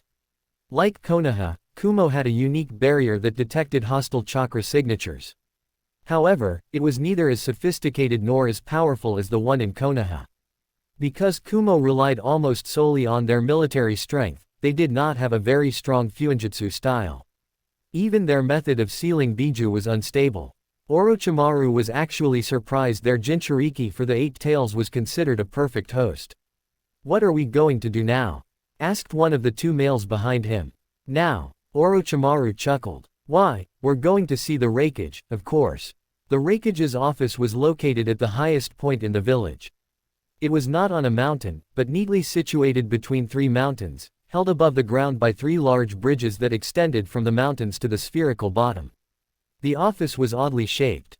It looked like a sphere with a donut sitting on top of it, followed by an inverted cone on top of that. The cone was actually a wall. Sprouting from behind the wall was a large amount of foliage, from which two stone towers with cables sticking out of them jutted in turn. To reach the office, they had to go through a series of checkpoints. Each checkpoint was manned by a pair of Jonin-level ninja. Unlike in Konoha, where just anyone was able to pop into the Hokage's office, authorization to the Raikage's office was only granted to those who had been given special permission. Normally, they would have never been able to reach the Raikage's office. Normally, I'll need to see your papers, one of the guards said as Orochimaru and his three ninja walked up to the first checkpoint. Very well. Orochimaru smiled as the red star within his black eyes began to spin. He held out a sheet of blank papers to the two guards. Here you are. The guards looked them over and, not able to find anything wrong with the papers, gave them back to Orochimaru. You're free to proceed. You have my thanks. Withholding a chuckle, Orochimaru proceeded through each checkpoint with his entourage, bypassing every level of security with blank papers that everyone who gazed at them thought were security clearance papers. Of course, they could have used a chakra examination to see if the papers were false. In fact, the blank papers should have been a dead giveaway that these were nothing more than, well, blank papers. However, not a single ninja who saw them even thought about that. The idea that they might be fake didn't even occur to them. Those eyes of yours sure are something, Ishidate said. It's almost frightening how easy it makes deceiving people. Orochimaru's smile widened. Why do you think these eyes are so coveted? The ability to see chakra as it's manipulated, the ability to analyze and copy every attack, the power to cast genjutsu that not even a cage can see through easily. There is a reason I wanted these eyes for myself. They walked along one of the three large, red bridges that extended from one of the mountains to the Raikage's office. The crisp and chilly air was enough to freeze the lungs of those who weren't hardy enough. Being so high up meant the air here was incredibly thin, which made breathing difficult for those who weren't trained to fight in higher climates. It was a natural defensive measure. He stopped walking and turned his head, seemingly looking at the sky. However, one of his eyes shifted toward Ishidate, still disguised, and he grinned. Would you like to try and claim these eyes for yourself, I wonder? No, thanks, Ishidate said. I'm smart enough to know that I don't stand a chance against you. The female, Karenbana, leaned into the other male ninja with them as she cupped a hand to her mouth. Am I the only one frightened by this man? You are not, Kongo said, his burly frame hidden behind a transformation jutsu of his own. Glad to know it's not just me. Chuckling to himself, Orochimaru walked into the Raikage's office. Of course, they only entered the lobby first. As they strolled through the open space, across the blue floor, a woman appeared from within a room, her dark skin and white hair marking her as a Kumo native. She paused upon seeing them. Do you have business with Raikage-sama? She asked with a frown. Orochimaru smiled as his star within his pupils spun again. I do. I have some urgent business that I must speak with him about. If you'd be so kind as to take me to him, I would appreciate. Of course, the woman's eyes glazed over. Right this way. The woman turned around and strode up a set of stairs, leading them to a simple door. She knocked once before entering. Orochimaru and his entourage followed suit. Beyond the door lay an open room with very little decoration. The blue floor contrasted with the yellow walls. Exercise equipment sat off to one side, a set of free weights and a punching bag. This office didn't have a desk. It had a couch with a small coffee table in front of it. Behind the couch was a curved series of windows fitted around rectangular metal frames, giving those who arrived a clear view of Kumogakure's mountain range. A man sat on the couch, large and imposing, his dark skin bulging with muscles. He wore no shirt, allowing rippling abdominals and a thick chest to be on full display. The dark skin contrasted with his dark hair. Upon seeing them, the man lifted his left arm, a thick metal bracer attached to it, and placed on his knee. Dark eyes stared at them from beneath thick eyebrows. "Mabui," the Raikage said in a gruff voice. "Who are these people?" The woman, Mabui, tilted her head. "You do not know them. They said they had something urgent to talk to you about." From the stiffening of the Raikage's muscles, it was clear to Orochimaru that the man was already on guard. Perhaps he already suspected something was off. Well, no matter. This would be over quickly. "Greetings, Raikage," Orochimaru said as he stepped forward. Still playing his role, he knelt before Kumo's most powerful ninja. "I have come to speak with you about an important matter." Before Orochimaru could activate his eternal Mangekyo Sharingan, the Raikage suddenly vanished from his couch. Orochimaru only received a second's warning before the powerfully built man slammed into the place where he was standing. However, much like a certain shinobi who was now dead, Orochimaru burst into a flock of crows. The crows flew around the room before reassembling themselves into his body several meters in front of the Raikage. Those eyes, the Raikage narrowed his eyes as he stared at Orochimaru's Sharingan. "An Uchiha? No, you just have the eyes of one." Scowling, the man readied himself for a fight as Ishidate, Kongo, and Karenbana surrounded him. "Who are you? You don't need to know that," Orochimaru said with a smile as Mabui walked behind the Raikage and pulled out a sheathed blade. After all, puppets have no need to know who is pulling their strings. Thanks to a genjutsu he had cast during the 1 second where the Raikage had stared into his eyes, the large man was a second too slow to respond properly when Mabui jabbed her lightning-coated blade into his back. The man grunted as lightning coursed through him. He probably could have negated it, but thanks to another genjutsu, the thought never occurred to him. Now, Orochimaru walked up to the Raikage as the three he'd brought with him held the Raikage down. With his muscles spasming from the electric shock, the man, normally strong enough that he could have torn himself free in seconds, was helpless. Mabui, under the influence of his Sharingan, grabbed her Raikage by the hair and forced him to look at Orochimaru. "Time for you to say goodnight. Tsukuyomi. XOX. Despite the beautiful day, Naruto could not help but feel troubled. 2 weeks had passed since the mission to rescue Gaara. His time had been spent mostly training and going on easy missions to earn money. Kyuubi, or rather Akane, still refused to speak with him. That wasn't the problem. He'd been dealing with that for a long time now. The issue he'd run into was similar, but at the same time, different. "You do know that it's rude to ignore a girl when you take her out on a date, don't you?" asked Yugito, snapping Naruto out of his trance. He sent her an apologetic smile. "You're right. I'm sorry for spacing out like that. It seems like you have something serious on your mind." Yugito tucked a strand of hair that had fallen over her face behind her ear. "Would you like to tell me about it? Maybe having someone else's perspective could help you solve whatever problem you're having." The two of us were sitting on a blanket spread across a grassy field, training field 7, the same training field where Naruto had passed the first test alongside Sasuke and Sakura. A basket sat on the blanket with them. It was open to reveal an assortment of foods like onigiri, karage, and pickled vegetables. Yugito had just returned from a mission 2 days ago. Naruto had caught her leaving the mission's office and asked if she would like to have lunch with him and catch up, leading to their current situation. Naruto would have normally loved spending time with Yugito like this, but with his thoughts so preoccupied, he'd been unable to properly enjoy basking in the beautiful Jinchuriki's presence. Another perspective might help, Naruto admitted with a reluctant sigh. "Tenten hasn't been talking to me since our mission to rescue Gaara. She normally spends at least 2 days manning her father's store, but I've gone there once every day for the past week and discovered that she hasn't been around. At first, I thought she was just going on missions, but then I found Rock Lee training at one of the training grounds and tried to ask him if he'd seen Tenten. The response he'd given me was, a lot colder than I've ever seen him give another person. Neji had also been the same way.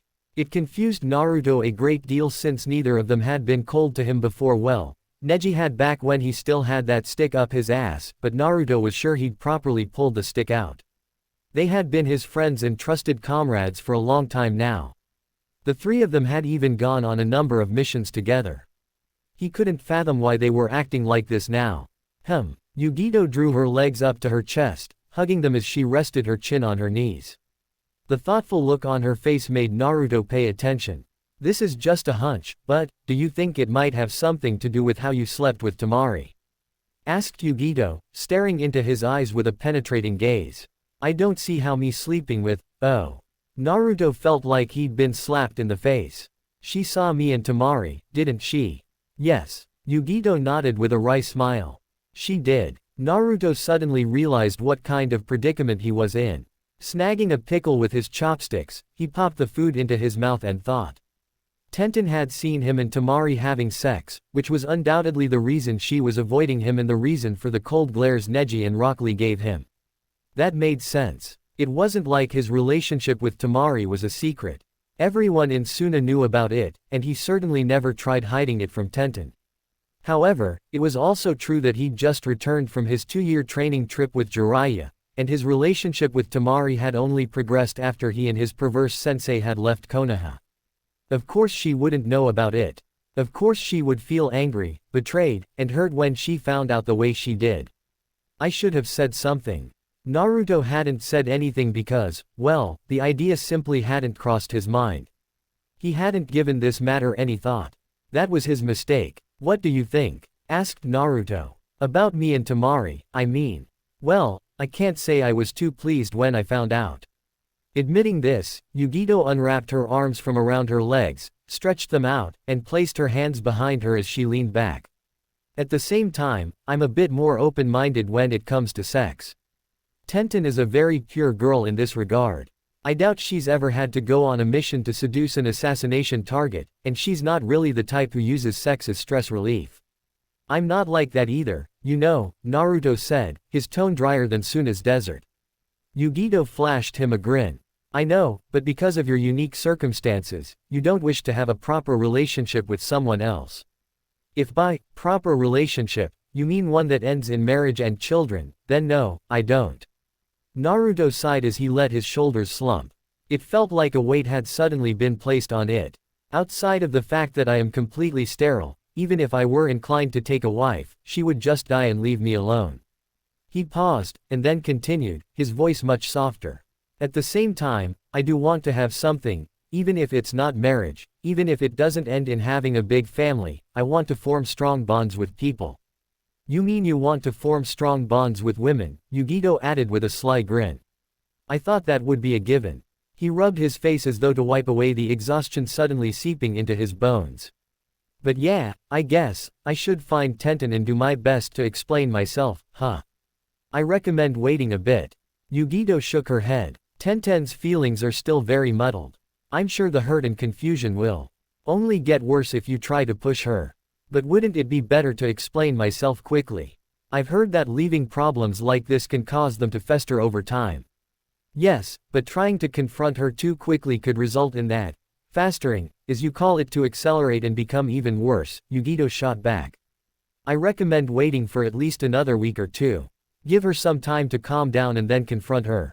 If he was being honest, Naruto would have preferred confronting Tenten right now. He was a man of action. He hated just sitting on his laurels while there was a problem in front of him. At the same time, he trusted Yugito in these matters. She was not only someone he cherished as a person. She was also a woman like Tenten, and so her advice was invaluable. I'll follow your advice then, Naruto said, nodding. Good. Yugito smiled as she grabbed an onigiri and tossed it up and down. And now that I've helped you with your problem, no more sad faces, no more staring off into space. Unlike Tenten, I do not care who you have slept with. Right now you are mine and mine alone. I can't have you thinking about other girls when we're on a date. You were right. Nodding with her, Naruto could do nothing but agree. I'm all yours. All mine, you say. Yugito grinned. In that case, swifter than Naruto thought possible, the Nibi's Jinchuriki crawled over to him and laid her head on his lap. When he looked down, it was to find a cat-like grin on her face. In payment of my services, you are going to feed me. Such a demanding Neko, Naruto mumbled, but, with a grin splitting his lips, he reached out toward the bento box with his chopsticks and began feeding Yugito. The warm air of Konoha blanketed them like a second skin.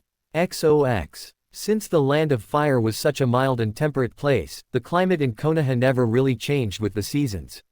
Even during winter, the weather remained pleasantly warm, perfect some would say. That was actually why this country had earned the name Land of Fire. Well, that and the brilliant sunsets that made it seem like the forests were catching fire. 1 week had passed since Naruto's talk with Yugito. Just as the beautiful Jinchuriki had suggested, Naruto had not tried to see Tenten at all.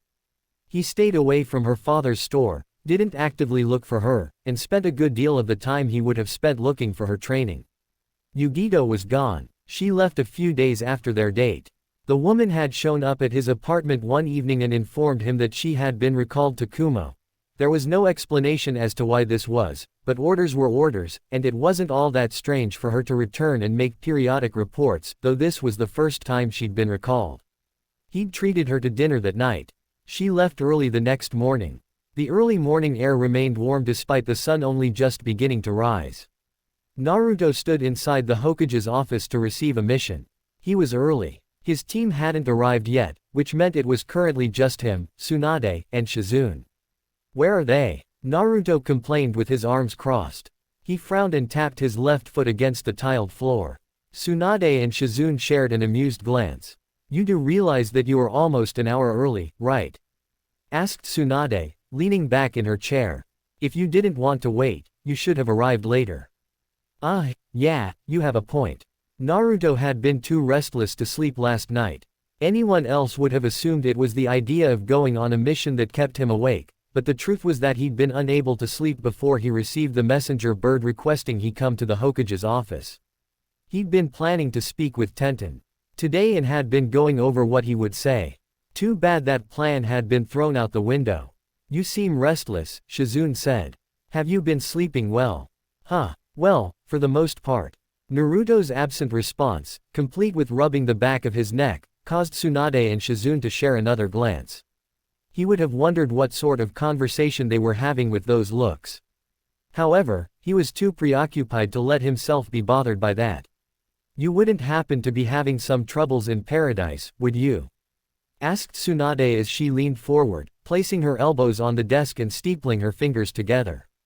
Naruto grimaced. Is it that obvious? Tsunade smirked behind her hands. Brat, I have been around the block more times than you can count. Given how old you are, that doesn't surprise me, Naruto said, then had to dodge the paperweight Tsunade threw at him. With a large vein pulsing on her forehead, Tsunade said, you had better watch yourself. Mention my age again and I'll punch you through that wall. Hi. And don't sound so sarcastic. After snapping at him, Tsunade coughed into her hand several times as if clearing her throat. Anyway, my point is that while I've only been in love once, I know plenty about relationships between men and women. So you say, Shizune mumbled, though she quieted when the Hokage glared at her. Given who you are, it's not that hard to figure out what the problem is, Tsunade finished. Naruto didn't think he was that easy to figure out, but perhaps Jiraiya had told Tsunade about the relationships he had formed outside the village. It was true that, aside from Tamari, there were 2 other women he'd become intimate with. With Jiraiya being the sleaze bag that he was, Naruto didn't doubt the man had bragged about how his apprentice had banged multiple babes. Gaia ha. Thanks to my training, Naruto has become a demon in the sack. I swear that kid is a gold mine for ideas. It would probably have sounded something like that, Naruto imagined. He could clearly hear the man's words in his head. The doors opened just as this thought crossed his mind, prompting Naruto to turn around as 3 people entered the room, a large man with long hair and red armor, a blonde girl with blue eyes, and a familiar brown-eyed girl with buns on her head that made her look like a panda. As Choji and Ino caught sight of Naruto, the 2 waved and smiled. Tenten, on the other hand, turned her nose at him. Still angry, I see. Yo, Naruto. Choji greeted with a big smile. I'm guessing you're the Jonin in charge of this mission. That's right. Naruto grinned and puffed out his chest. I'm the one who's gonna be leading you guys.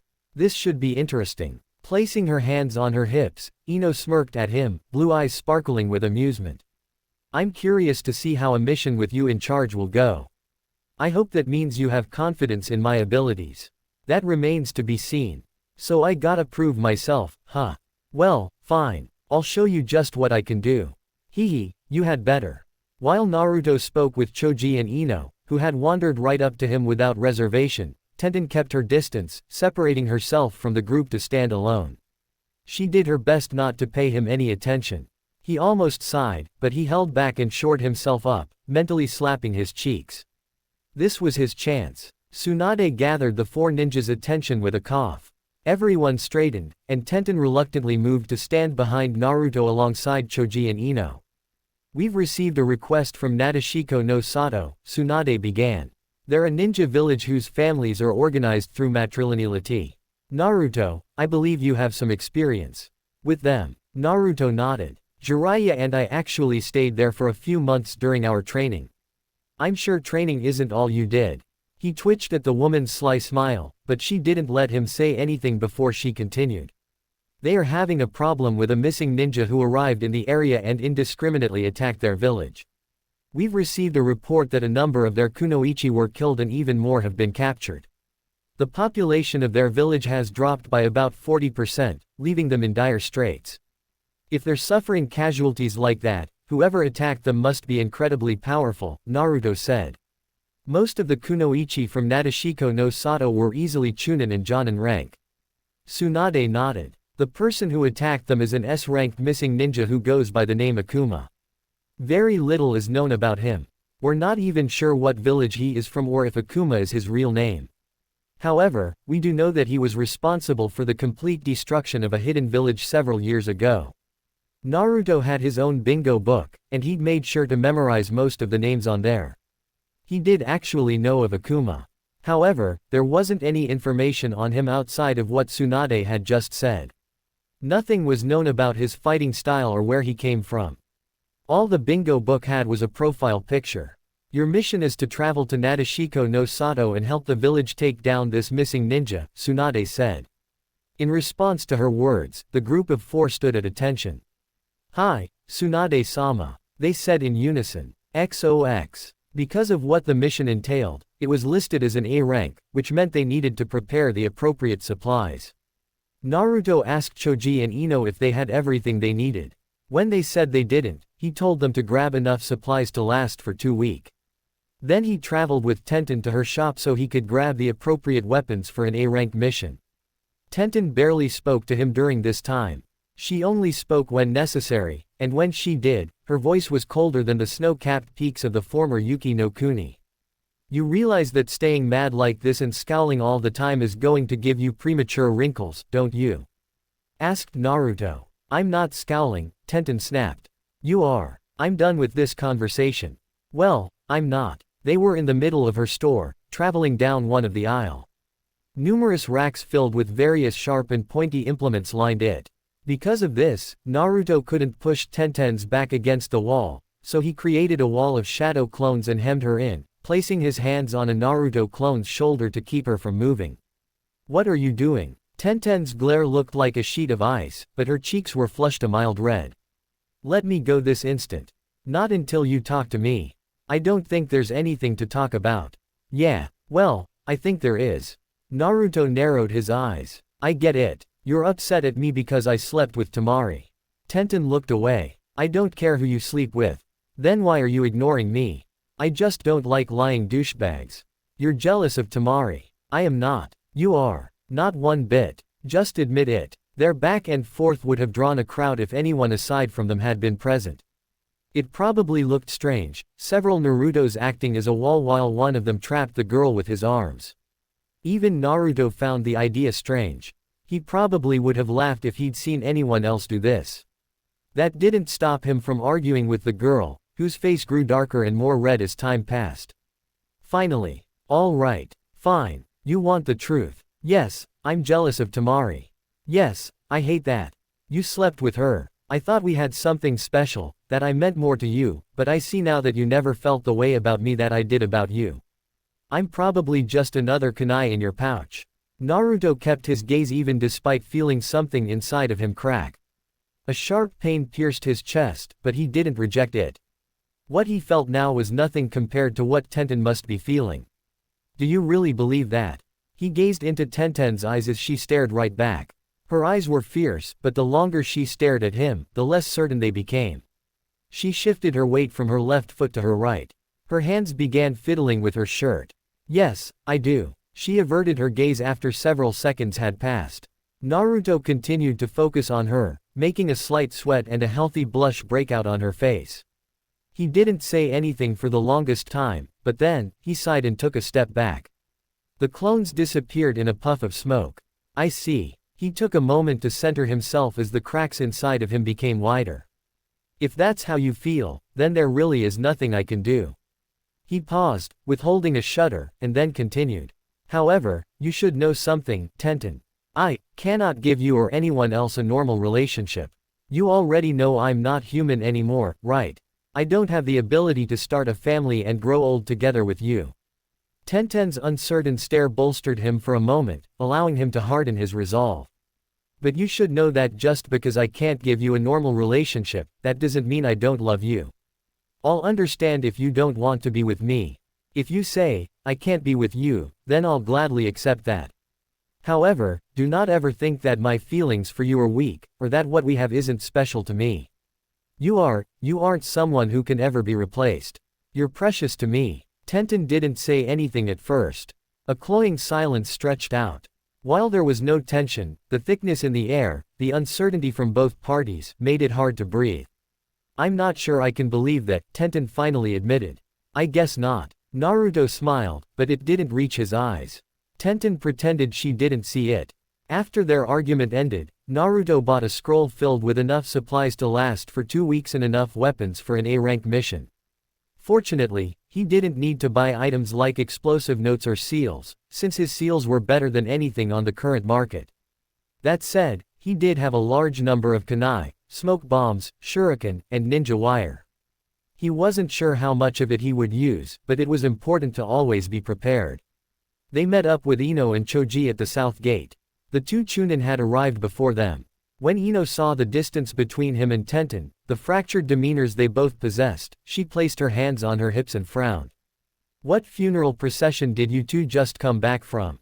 "No funeral, I'm afraid," Naruto said with a smile. "Anyway, do you two have everything you need?" "Yup." Ino patted the pouch around her waist. "It's all in here." Naruto nodded at her, then turned to the big guy in red armor. "Choji, I'm good." "Right. Then let's go." Because he was in charge, Naruto was the one who signed them out of the gate. With the afternoon sun at their backs, the squadron of ninja left the village. Nadeshiko no Sato was located near Mizu no Kuni. It was located on the crescent-shaped peninsula that was composed of 3 separate nations: fire, tea, and noodles.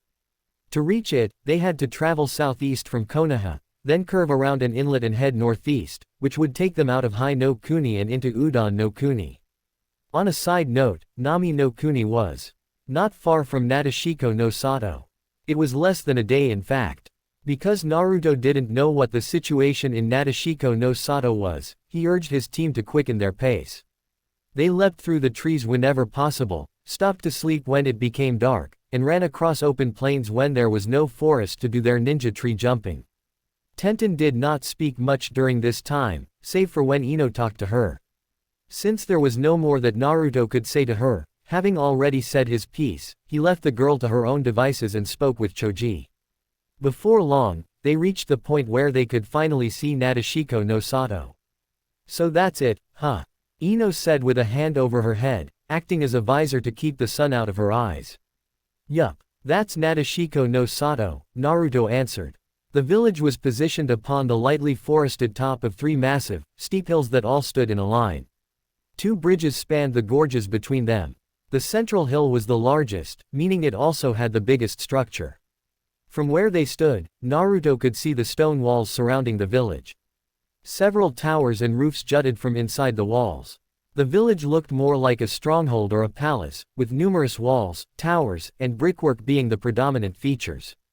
The hills upon which the female hidden village sat were situated within a lush, forested valley in a mountainous region. It made the village stand out. As they continued to admire the village, a bright light flared into existence on the side of the third hill, and then a sound hit their ears. It was the rumbling of an explosion. Naruto narrowed his eyes when several chunks of land were blasted away from the hill. That looked like it was from an explosive, Naruto muttered.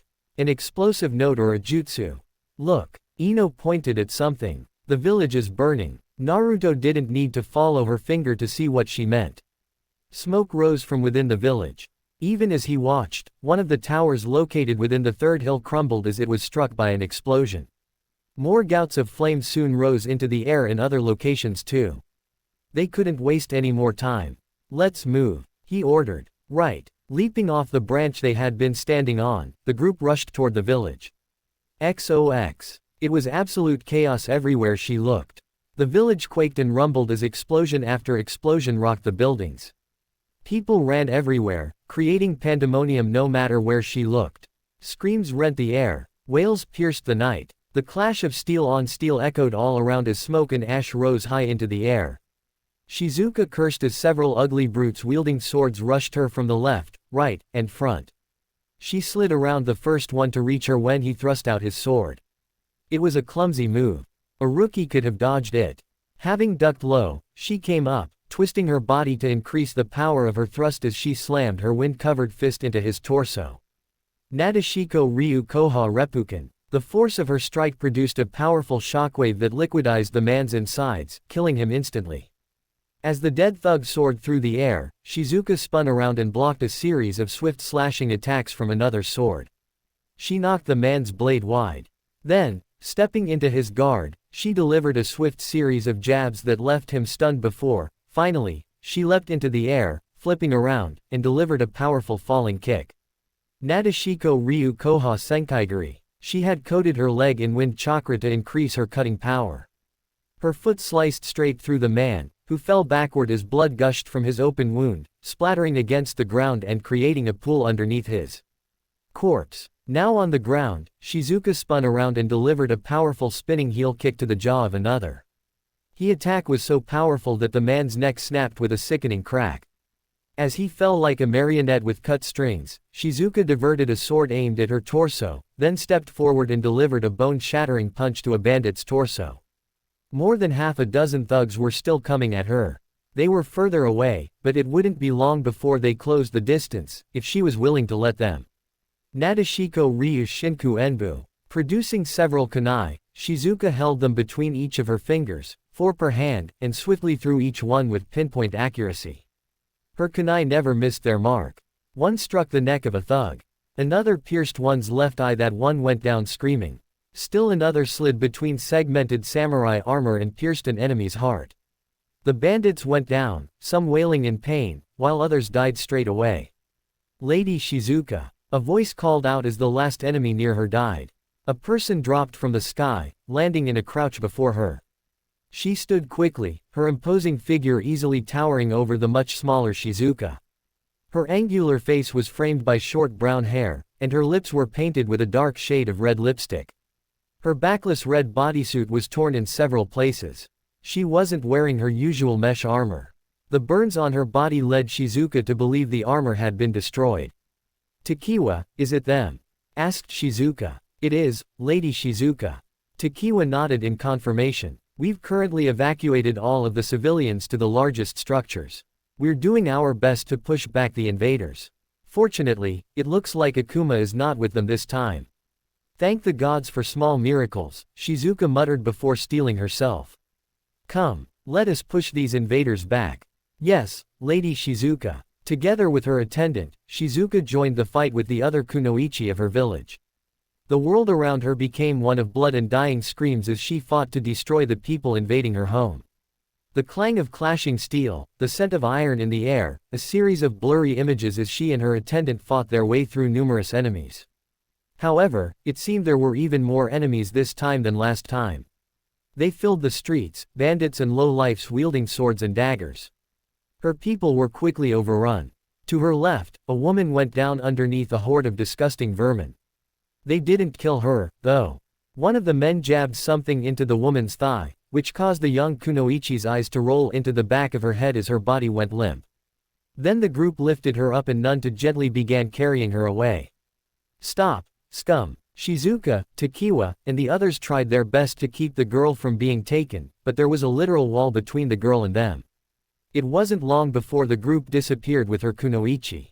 Shizuka wanted to go after them and reclaim her kidnapped Kunoichi. She would have at least tried. However, she couldn't. More men were pouring in from all sides. They would overrun her ninja like a swarm of bugs, shoving the women of her village to the ground and injecting some kind of drug into their bodies before dragging them away.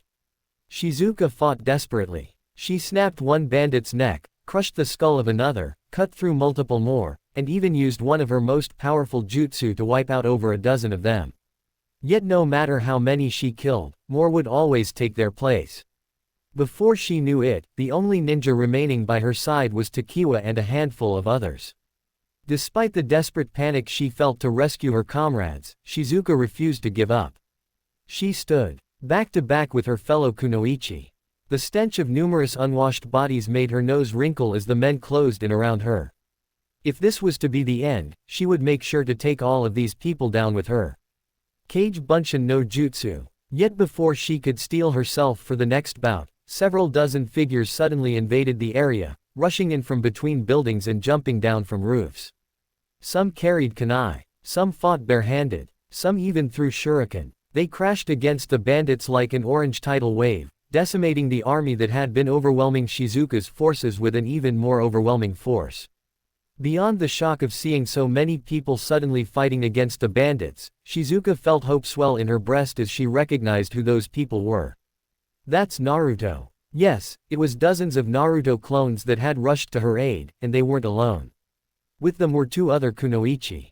One of them, a pretty blonde girl who made several hand seals and somehow immobilized her enemies, who were then defeated when a massive man in red armor slammed into them with an enlarged arm. The last one was another Kunoichi. She jumped from roof to roof, tossing kunai at a pace that even Shizuka was awed by. Every projectile thrown by the brown-haired girl was a kill shot. The shinobi of the leaf are here to aid us. Shizuka roared. Let us push these monsters back. Her fellow Kunoichi shouted in approval and rushed forward, fighting against the bandits with renewed zeal. Shizuka found herself in the center of this brawl. She slammed into her enemies with wind-enhanced fists and feet, throwing all of her opponents away like they were ragdolls. As she continued to fight, she searched around the area, watching as some clones popped from getting injured. If the clones were here, then the real one was also somewhere within this throng. Shizuka whipped her head around as one of the Narutos slammed a Rasengan into a bandit's armored chest, tearing through both armor and flesh. As the bandit corpse was thrown into the air, the blonde man rushed up to her. This must be the real one.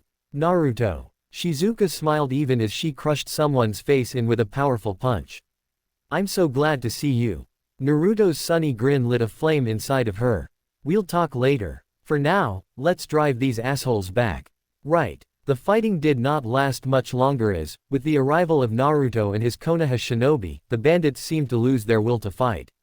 Their numbers might have made them formidable, but Naruto could match those numbers with shadow clones.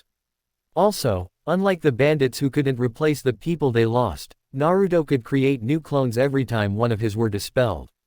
Before long, the enemy that had once attacked them like a pack of ravenous hyenas tried to flee. Do not let them escape. Shizuka shouted. Asu! Came a shout from the Naruto clones as they charged after the bandits alongside the few Kunoichi remaining. Takiwa. Lead our forces and rout the enemy. Yes, Lady Shizuka. With the battle now concluded, Shizuka was able to relax. She lowered her arms, allowed her tense body to loosen up, and turned to survey her village. The battle had not moved past the two smaller hills that her village sat on, so they had not been able to breach what could more or less be described as their inner sanctuary. However, the attack had been so sudden that many of her people lay dead in the streets. She did not cry. Even so, the sting from unshed tears welled in her eyes as she saw the corpses of several non-combatants mixed in among the numerous bandits. Shizuka. Naruto came up and placed a hand on her shoulder. She turned to him and almost allowed herself to fall prey to weakness, but now is not the time to be weak. Right now she needed to be strong. I'm glad you are here, she said. Sorry I didn't arrive sooner. Shaking her head, she couldn't find it in herself to smile, but she did her best to reassure him. No, you could not have known this would happen. You arrived here even faster than I thought you would. Thank you. Yeah, well, when I heard you were in trouble, I wanted to get here as soon as I could. Naruto scratched the back of his neck, which finally caused her to crack a small smile. Even during situations like this, the mannerisms of the man before her remained unchanged, and that somehow reassured her that everything would be all right. Yes, perhaps with Naruto by her side, she could help her people. Ahem. A cough interrupted the mood they had. Shizuka turned to see the blonde and the brunette looking at them. One was wearing an amused smile like a Cheshire cat, while the other looked moody for some reason.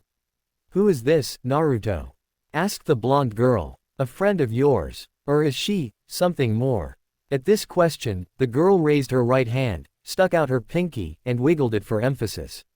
Shizuka would have blushed at the blatant question regarding their relationship, but the situation was grave enough that she didn't have the time to feel embarrassed. Stepping away from Naruto, she bowed to the group of ninja. Thank you for coming all this way. My name is Shizuka. I am the leader of this village and the one who requested help from Konoha. Wait, really? The blonde's eyes practically bugged out of their sockets as she stared at Shizuka. But you're so young. I fail to see how my age makes me unfit to be leader. Well, I guess it doesn't, the blonde admitted reluctantly. I'm just surprised. Shizuka could understand where the girl was coming from, but now was not the time to indulge her.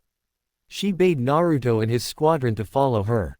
Leaving the small hill, she wandered over the bridge that connected to the largest and most well-fortified of her village's stronghold. They passed a lot of injured women. Some were kunoichis who'd been injured during the battle but managed to retreat before they were taken hostage, but most of them were, in fact, civilians who had simply been caught up in the fight. A little girl sat on the ground, crying as a medic wrapped bandages around her injured head. A young woman with blood leaking from her shoulder was being patched up with stitches. Everywhere she looked, her people were suffering. It broke her heart. Ino, Naruto said, please help administer first aid to these people. The ones with the gravest injuries get top priority. I'm on it, the blonde girl Ino said before rushing off to help the nearest person. Ino has training as a medical ninja, Naruto explained when Shizuka sent him a questioning look. She's not as talented as Sakura Haruno, my original teammate, but she's very skilled. I'm sure she'll be able to help heal everyone here. Thank you, Shizuka said, bowing her head. Shizuka led the three Konoha ninja into a large room with a limestone floor and a vaulted ceiling. A table sat in the center, a series of tall columns arrayed around it. None of it was ostentatious. Both the table and columns were rather plain. However, the table sat atop a rug, and there were numerous fluffy pillows arranged around it for people to sit on. She sat down at the head of this table, calves tucked underneath her thighs, while Naruto and the other sat on either side of the table. Introductions followed. Naruto introduced his other two teammates. Choji, the large man in wearing the red suit with plated armor, greeted her with a smile. However, the one called Tenten had a suspicious look in her eyes. Shizuka frowned. It was as if the girl didn't trust her for some reason. However, she ignored that and greeted them both in turn. I was told that you were having trouble with a missing ninja named Akuma. Naruto scratched his cheek. We weren't expecting to find an army of bandits attacking you. Yes, I'm sorry. Please allow me to inform you about the most recent developments that have taken place. Shizuka bit her lip as she centered her thoughts. It is true that the one who first attacked us was Akuma. He attacked our village without warning and decimated our forces. We fought back and even managed to injure him before he retreated, but his attack was so sudden that many of our kunoichi were injured and are unable to fight. That was when we sent our request to Konoha. It sounds like something changed after you sent the request, Choji said. Nodding, Shizuka continued. A few days after our request was sent, Akuma came back and attacked again, but this time it was with a group of bandits.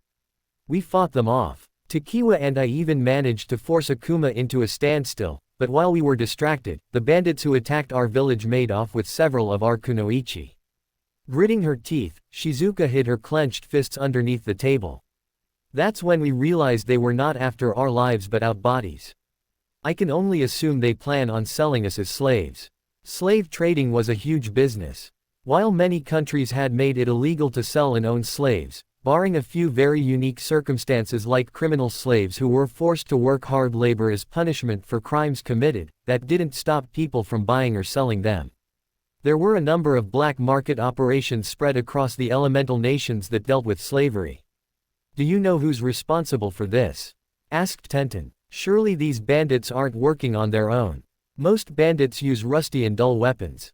The ones those guys were wielding were brand new and high quality. They must have a powerful backer.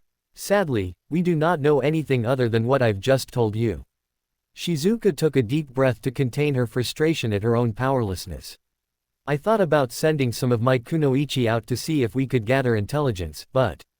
I understand, Naruto said when she trailed off. Your kunoichi are what these people are after. If you had sent them out, and they were captured, you would be in even worse shape than you are now. That is correct. Closing her eyes, Shizuka pushed the worry twisting her stomach into knots away. She stood up and gazed at Naruto, Tenten, and Choji. We can discuss what to do later. I'm sure everyone is exhausted from traveling all this way and being forced into battle so soon. Please allow me to show you to your rooms. XOX. Tenten tossed and turned, unable to find a good position to sleep in. It wasn't the room. She and Ino had been given a comfortable room with 2 beds and plenty of amenities. The beds themselves were also quite soft and warm. It also wasn't their circumstances. Sure, what happened when they arrived was horrible, but she was a ninja and had seen far worse. Sighing as she realized that sleep truly was going to elude her for now, Tenten silently crept out of her bed and made her way out of the room. Ino was sleeping on the other bed, most of her body covered with a blanket, and she didn't wake up when Tenten slipped outside. The night air was mild. Tenten didn't feel cold or uncomfortable as she padded across the hallway in nothing but a shirt and panties. Of course, she kept a set of kunai with her in case she was attacked, but she didn't think that would happen. They drove off the attackers already. Those guys would need to regroup before they could attack. Again. Still, it never hurt to be prepared. She didn't know where she was going. Wandering the halls with no real destination in mind, she looked at the arched ceiling overhead. It had ribs supporting its structure and shape. They crossed each other multiple times to form geometric patterns. This place definitely had the feel of a palace. Naruto stayed in this place during his training. For whatever reason, that thought chilled her to the bone. She didn't like the idea of Naruto staying in this all-female hidden village. Given what she saw with Temari, she was sure that Naruto would. No. She shook her head. Naruto might have slept with Temari, but he isn't the kind of guy who would cheat on someone like that. She could accept that Naruto didn't think of her in terms of romance. It would hurt, but she could do it. However, if nothing else, Tenten wanted to believe that Naruto wasn't the kind of guy who would cheat on a girl when they were dating. Yet even as these thoughts ran through her mind, Tenten caught someone walking along the hallway further down. They were nothing more than a shadow. She couldn't determine who it was. It caused the hair on her arms to prickle. She decided to follow them. Tenten wasn't the stealthiest kunoichi around, but she had been taught at least a little bit about sneaking. A ninja's greatest asset was intelligence gathering, after all. That required one to be sneaky. She kept to the walls and hid behind objects, following after the shadowy figure. It didn't take her long to figure out who the figure was. She wore a semi-translucent white gown that was tied together with a sash. No, it wasn't a gown. That was underwear. Negligee. While Tenten didn't use seduction techniques, she had been taught them, and she recognized the sexy sleepwear for what they were. With only the gown and white panties, Shizuka walked through the hall, her long black hair flowing freely instead of being tied into the ponytail she'd worn when they first met. Where is she? It couldn't be. With her heartbeat quickening, Tenten followed Shizuka, being careful not to make a single noise, as the young woman wandered up to a door and knocked. Tenten felt her heart chill as she realized where the door led. This was the door to Naruto's room. XOX. The group had been shown to their rooms. Ino and Tenten had been given a room to share, but Naruto and Choji had been given their own rooms. When Ino had questioned that decision, Shizuka had stated that, as the leader, Naruto should have a room to himself, but then said that it wasn't appropriate for girls to be sleeping in the same room as a boy, which was why Choji had his own room as well. Ino had accepted that with a pout and some complaining. Naruto lay on the bed and stared at the ceiling, thinking about the current circumstances he'd found himself in. Of course, he wasn't just thinking about this mission. Also on his mind was his estrangement to Tenten and Akane. He wondered if there was any way to fix this situation with them. Knock, knock, knock. Sitting up, Naruto placed his hands on the bed and looked at the door. Knock, knock, knock. He slid out of the bed and padded up to the door, wondering who could have been knocking at his hour. When he opened the door and found Shizuka standing before him, he blinked. "Shizu, what's up?" Couldn't sleep. Her long hair, blacker than the night sky but twice as scintillating, wavered as she shook her head. She crossed her arms over her chest. The act pushed her breasts together. Naruto looked down and noticed that, thanks to her semi-translucent gown, her nipples were visible as they strained against the fabric. "Do you mind if I come in?" she asked. "Not at all." Naruto moved out of the way and allowed Shizuka to enter the room. She walked past the wooden dresser and small table, the only decorations in the room, and made her way over to the bed. Watching her, Naruto slowly shut the door with a soft click as she sat down. "I'm guessing you're here for something other than talking," Naruto said. Shizuka smiled and blushed at the same time. "Am I that obvious? You never wear nightwear like that," Naruto pointed out. "People can change. They can, but there's not much point in wearing that if you're not trying to show off to someone, right? I guess." Naruto wandered back over to the bed and sat down beside Shizuka. She shifted, scooting closer as he propped one leg onto the bed, letting his foot hang over the edge. Unlike Shizuka, whose negligee was obviously meant for seducing people, Naruto only wore orange boxer shorts. The kunoichi glanced down at his chest and abs, trailed her eyes along his broad shoulders, and then looked even lower, at something currently hidden behind a thin layer of fabric. "It's been a long time, hasn't it?" Shizuka's cheeks turned pink as she looked away. "I mean, since the last time you and I saw each other." "About 6 months, Naruto said. "You've become a lot stronger since the last time I saw you." Shizuka's smile was self-deprecating. "If I was stronger, my kunoichi would have never been kidnapped like this. I would have been able to protect them." "You're only one person." Naruto shrugged. He didn't want to sound nonchalant, but she also needed to know the facts. One person can't protect an entire village from an army. You've done everything you can. You even fought Akuma to a standstill, right? He's an S-ranked shinobi.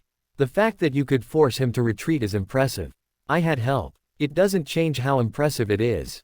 Perhaps she sensed the sincerity in his words. She turned her head back in his direction and looked up at him. Her eyes were a lot more open than they used to be. He remembered when they first met, her eyes had been cold and emotionless, though that had slowly changed after a while. "Do you really think so?" she asked. "I do." Shizuka was silent for a long while. He didn't mind, letting the silence play out as he glanced at her hair. It was so long that it trailed across the bed. Naruto was surprised she hadn't decided to cut it, but he was also glad since he liked her hair long. "Even if it's an impressive feat on its own, I wish there had been something I could have done to prevent my people from being kidnapped." That was the crux of her problem. As someone who had once strived to become Hokage, Naruto could understand how she felt. Her duty was to protect her people. However, Akuma and those bandits had kidnapped several of her kunoichi, who would probably be sold on the slave market in the next couple of days. Naruto scooted closer. The warmth of her thigh came into contact with his shin. "We still have time to rescue them." He placed a hand on her thigh. "Kunoichi are difficult to sell on the slave market because they are defiant. They require a lot more effort to break and train. I imagine it will be at least a month or two before any of them will be considered sellable, which means we have time to rescue them." Naruto didn't like thinking in terms like this, but he'd become fairly knowledgeable about the slave market, having busted up numerous slave trading rings during his time training with Jiraiya. He knew how they worked now. That was why he could confidently state they had time before her people would be sold. Shizuka seemed to take solace in this. She looked up, eyes wide, and then a smile appeared on her lips. "Thank you, Naruto. Anytime." Naruto smiled a bit, though the reassuring smile soon became a bit lascivious as he moved his hand from the top of her thigh to her inner thigh. I'm glad I could help reassure you, but we both know that isn't why you came here.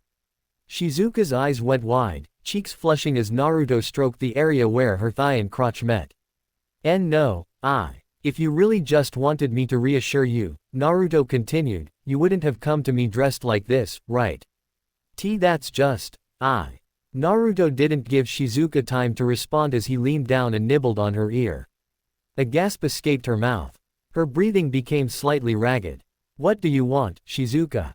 Asked Naruto, whispering into her ear. Shizuka shivered. I want you, please, it's been so long. It has been a long time. Naruto leaned down further and began placing kisses on her neck. At the same time, he had reached her crotch and was rubbing his hand over her panties. Warm and already slightly wet, her lips yielded at his touch, folds creasing as her panties clung to her damp skin. I have missed you, Shizu. Nah, Naruto. Shizuka turned her head and pressed their lips together. Her soft lips were warm and gentle. They were slightly plump, which made nibbling on them fun. He took great pleasure in taking her lips between his and sucking on them. Slurp. The sounds coming from Shizuka's mouth were hampered by Naruto's tongue.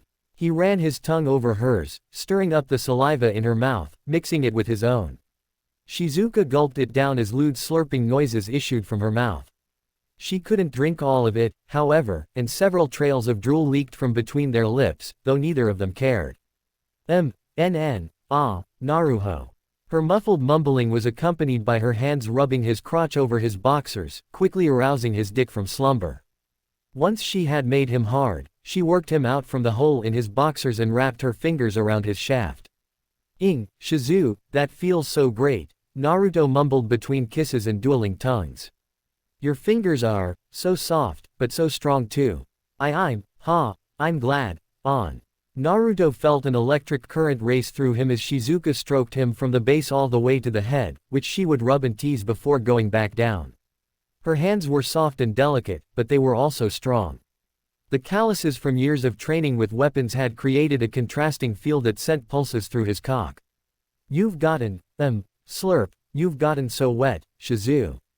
It's your, it's your fault, that I'm like this, take responsibility. I planned to. Her panties had become soaked as he stroked her lips over them. They creased and folded against her nether regions. He could even feel her clitoris poking against the now sodden fabric. He'd noticed it already, but her panties were held up via strings tied together on either side, so he reached out and found the bow tying it to her, then undid them. Because of how wet her panties had become, they clung to her skin.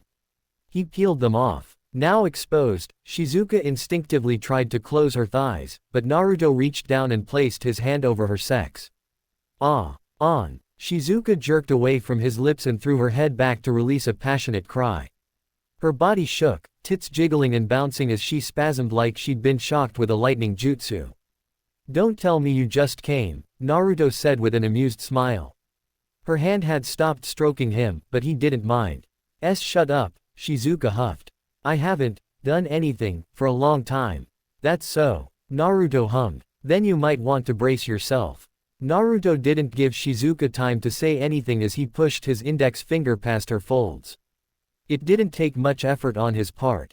The moment he'd moved past her lips, his finger was sucked inside of her. The tightness of her walls closed around his finger, fleshy and soft, with natural lubrication allowing him to just barely move around. Listening to Shizuka's cries, Naruto worked his finger along her fleshy interior, retracting and pushing as he searched for the places where her reactions were strongest. Shizuka bit her lip to keep her screams muffled. She'd also decided to pay him back and was stroking him with more pressure than before. His breathing had grown heavy as precum leaked from his tip, which she used to lubricate her hand so it slid along his shaft more easily. Not there. If you stroke me there, Naruto used his memories of their time together to find the spot inside of her that felt spongier than the rest. There was a strange springiness to it that the other places inside of her didn't have. Once he found it, Naruto didn't waste time pressing and rubbing against it with the tip of his index finger. Wait. It's too much, I can't can't on. An increased flow of juices moved around his hand, leaking from her love canal and dripping from her crotch onto the bed. Despite her body shaking from aftershocks, she continued pleasuring him. Naruto leaned down and licked up the drool trailing from her lips. Shizuka turned her head toward him and opened her mouth, allowing him to push his tongue inside of her. As their tongues dueled and danced, they continued pleasing each other. Naruto could tell she was close again from the way her thigh muscles tightened and quivered. What's more, Shizu, I'm close. Me too, Naruto oh. Naruto. Once she admitted to being close, Naruto placed his thumb against her clit and rubbed it, causing Shizuka's entire body to spasm as every muscle tightened. He didn't know if it was in response to his actions, but her hand suddenly picked up the pace. As her juices exploded against his hand, fluids gushing from inside of her, he felt his own impending release build up before, without warning, he splashed his seed against her hand. Shizuka fell back on the bed, letting go of him. Her eyes were glazed over as her breasts jiggled. Ha, ha, ha. Retracting his fingers from her crotch, Naruto licked his hand clean. He sensed eyes on him and looked at Shizuka. Her eyes were glazed over, but she noticed his actions, and her already blushing cheeks took on a healthy flush as he licked her juices off. You taste delicious, Shizu, Naruto said. I think you might be my favorite treat. Don't say that, she mumbled. Naruto grinned. Why not? Because it's weird. Shizuka looked away. Still wearing his signature fox-like grin, Naruto rolled over until he was on top of Shizuka. He pushed her legs apart and situated himself between them. He was still harder than a diamond jutsu. Moving his hips, he rested himself against her warm and sopping wet entrance. Her lips gave way as he rubbed himself along them, not inserting his dick into her yet. Why, so good. Shizuka panted as he slowly sawed back and forth. Her breasts were jiggling from the resulting actions. Naruto wanted to lean over and play with them, but there was something he had to do first. Shizu, he caught her attention, I want to be inside of you. May I? Her face was mottled red, but she still responded to his request with a nod. Why yes, please, I want you to fill me up. With her permission, Naruto stopped rubbing herself against him, lined himself up, and slowly pushed inside of her. Ooh, I forgot how full your cock made me, Shizuka groaned. This is nothing like my fingers, it's hhhhhrrrnnn. Naruto took a deep breath as Shizuka's insides wrapped around him in a tight, wet embrace. She was tight enough that he almost released his load right then and there. Damn, he needed to exercise some restraint. Leaning over, Naruto used one hand to support his body while he grabbed her chest with the other. Shizuka released a soft sigh when he rolled her nipple between her fingers. The soft bud quickly hardened as he continued to play with it. Are you okay? He asked. Shizuka nodded. I'm okay. You can move now. I'll go gently at first, Naruto said. He retracted his dick until just the head was inside of her, then slowly pushed into her. Shizuka released a long, woo-woo. As he moved, and he had to keep a tight lock on his own desires as something akin to electricity jolted his body. Naruto did this for a few more minutes before she told him he could go faster, then picked up the pace, slowly at first, but with increasing intensity. Oh, Naru on. That feels so good. Your dick is filling me up. I hope you don't mind, but I plan on filling you with more than just my dick. Yes, I want you to fill me up. Shoot your batter into me. Oh, gods. HRK. You're hitting my womb. HYK. My mind is going blank. Can't. The lewd sound of their flesh slapping together was accompanied by the pants, grunts, and moans the two released as Naruto thrust into her. Shizuka's body shook. Her stomach, tight and well-muscled from years of training, trembled at their love-making. The large breasts that sat proudly on her chest bounced every time he thrust inside of her, which he took great pleasure in doing. Over and over again. Oh, gods. Shizuka's spine arched as she placed her feet on the edge of the bed, spread her legs wide, and lifted her hips. You're going even deeper than HRK. Yuck. I can't, Naru, too much. Too deep. AHT. Despite her words, Shizuka wrapped her legs around him, locking her ankles against the small of Naruto's back and using her heels to drive him further into her, as if helping him penetrate even deeper into her womb. Naruto felt the inevitable release soon. It coiled around him, building up like a volcano. Shizu, me too. T together. On, ha, please. Together. Naruto waited until he felt Shizuka's insides become unbearably tight, until her body shook with the intensity of her own orgasm, to release himself inside of her. Aahn. Shizuka released a loud cry as her body tensed, every muscle growing unbearably stronger. Her legs tightened around him. It would have snapped the bones of anyone else. Naruto gritted his teeth and clenched his eyes as a wave of overwhelming sensations rocked his body. Then, all at once, it was over, and Naruto took several deep breaths as Shizuka's legs went slack. Ha. As he recovered, Naruto looked at Shizuka, who was staring off into space with a pleased smile on her lips. He zeroed in on her lips. Moist, pink, slightly bruised from their kissing. Drool leaked from them, but that made her look even more erotic. He couldn't resist the urge to kiss her. Naru, ha. The sloppy exchange complete with tongue and drool stirred up Naruto's passions again. He hardened while still inside of her. Her eyes went wide in disbelief. I can't believe, you're already hard. Do you want to stop? Shizuka shook her head. Let's keep going, I haven't seen you in so long. I don't want this to end just yet. In that case. Naruto stood back up and pulled out. Shizuka groaned in complaint, but it soon turned into a squeal when he flipped her onto her stomach. Grabbing her hips, Naruto lifted her butt into the air.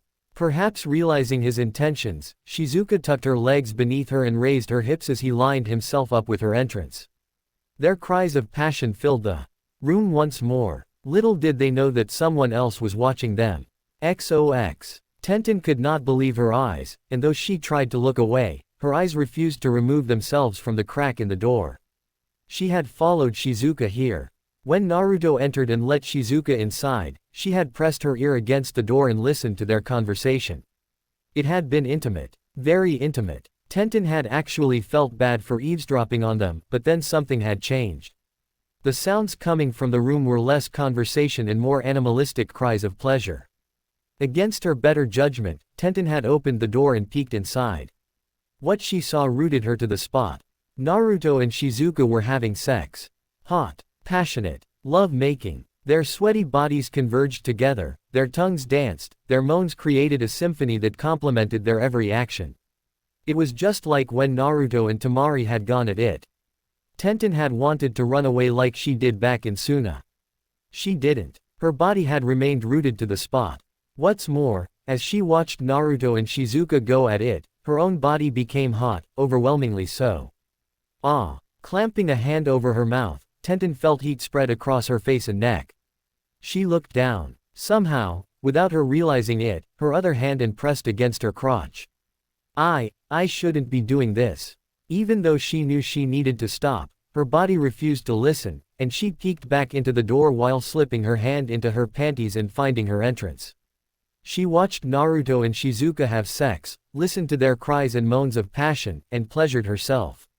She felt shame while doing so. Sure, she'd masturbated before. She'd even done so while thinking about Naruto, but that was different than what she was doing just then. How would she ever be able to look him in the eye after this? Despite of her shame, she kept going, pushing her finger inside of her, playing with her clit. When Naruto and Shizuka hit their first mutual orgasm, Tenten had to bite down on her shirt to muffle her screams as she also came. She didn't stick around as Naruto and Shizuka began going at it again. Standing on shaky legs, she closed their door and slowly made her way back to the room she shared with Ino. She crawled underneath the covers and closed her eyes, but sleep didn't come for a long time. The image of Shizuka and Naruto, of Naruto and Temari, kept replaying in her mind over and over again. Chapter 54. Road to Perdition. Akuma sat on the bed afforded to him by his employer, feet planted firmly on the ground. A rustling behind him let him know the bed warmers were shifting in their sleep. There was a low mumble. The shifting soon stopped. If he looked back, he knew what he would see, a pair of naked bodies, nubile flesh covered with a blanket.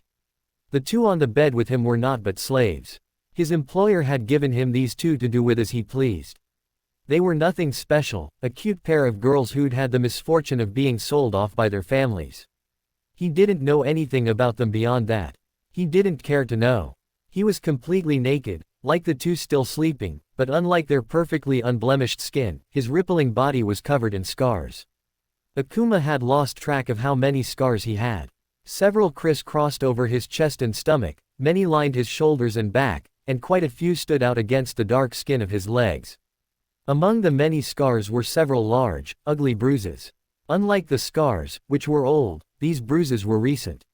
He'd gotten them during his fight with that kunoichi leader and her attendant. They didn't hurt. In fact, he couldn't even feel them, but still, the fact that he had been injured left a profound impact on him. It caused a grin to curl at his lips. "It's good to see there are still people who can put up a fight," he murmured. "NGG." A soft moan made him look back. One of the girls shifted again, her pink lips opening as she stirred, though she didn't wake up. He stood up and put on some underwear and pants, but he left his chest exposed and didn't bother putting on sandals. The black pants were all he needed. His room was quite lavish, though it didn't contain much.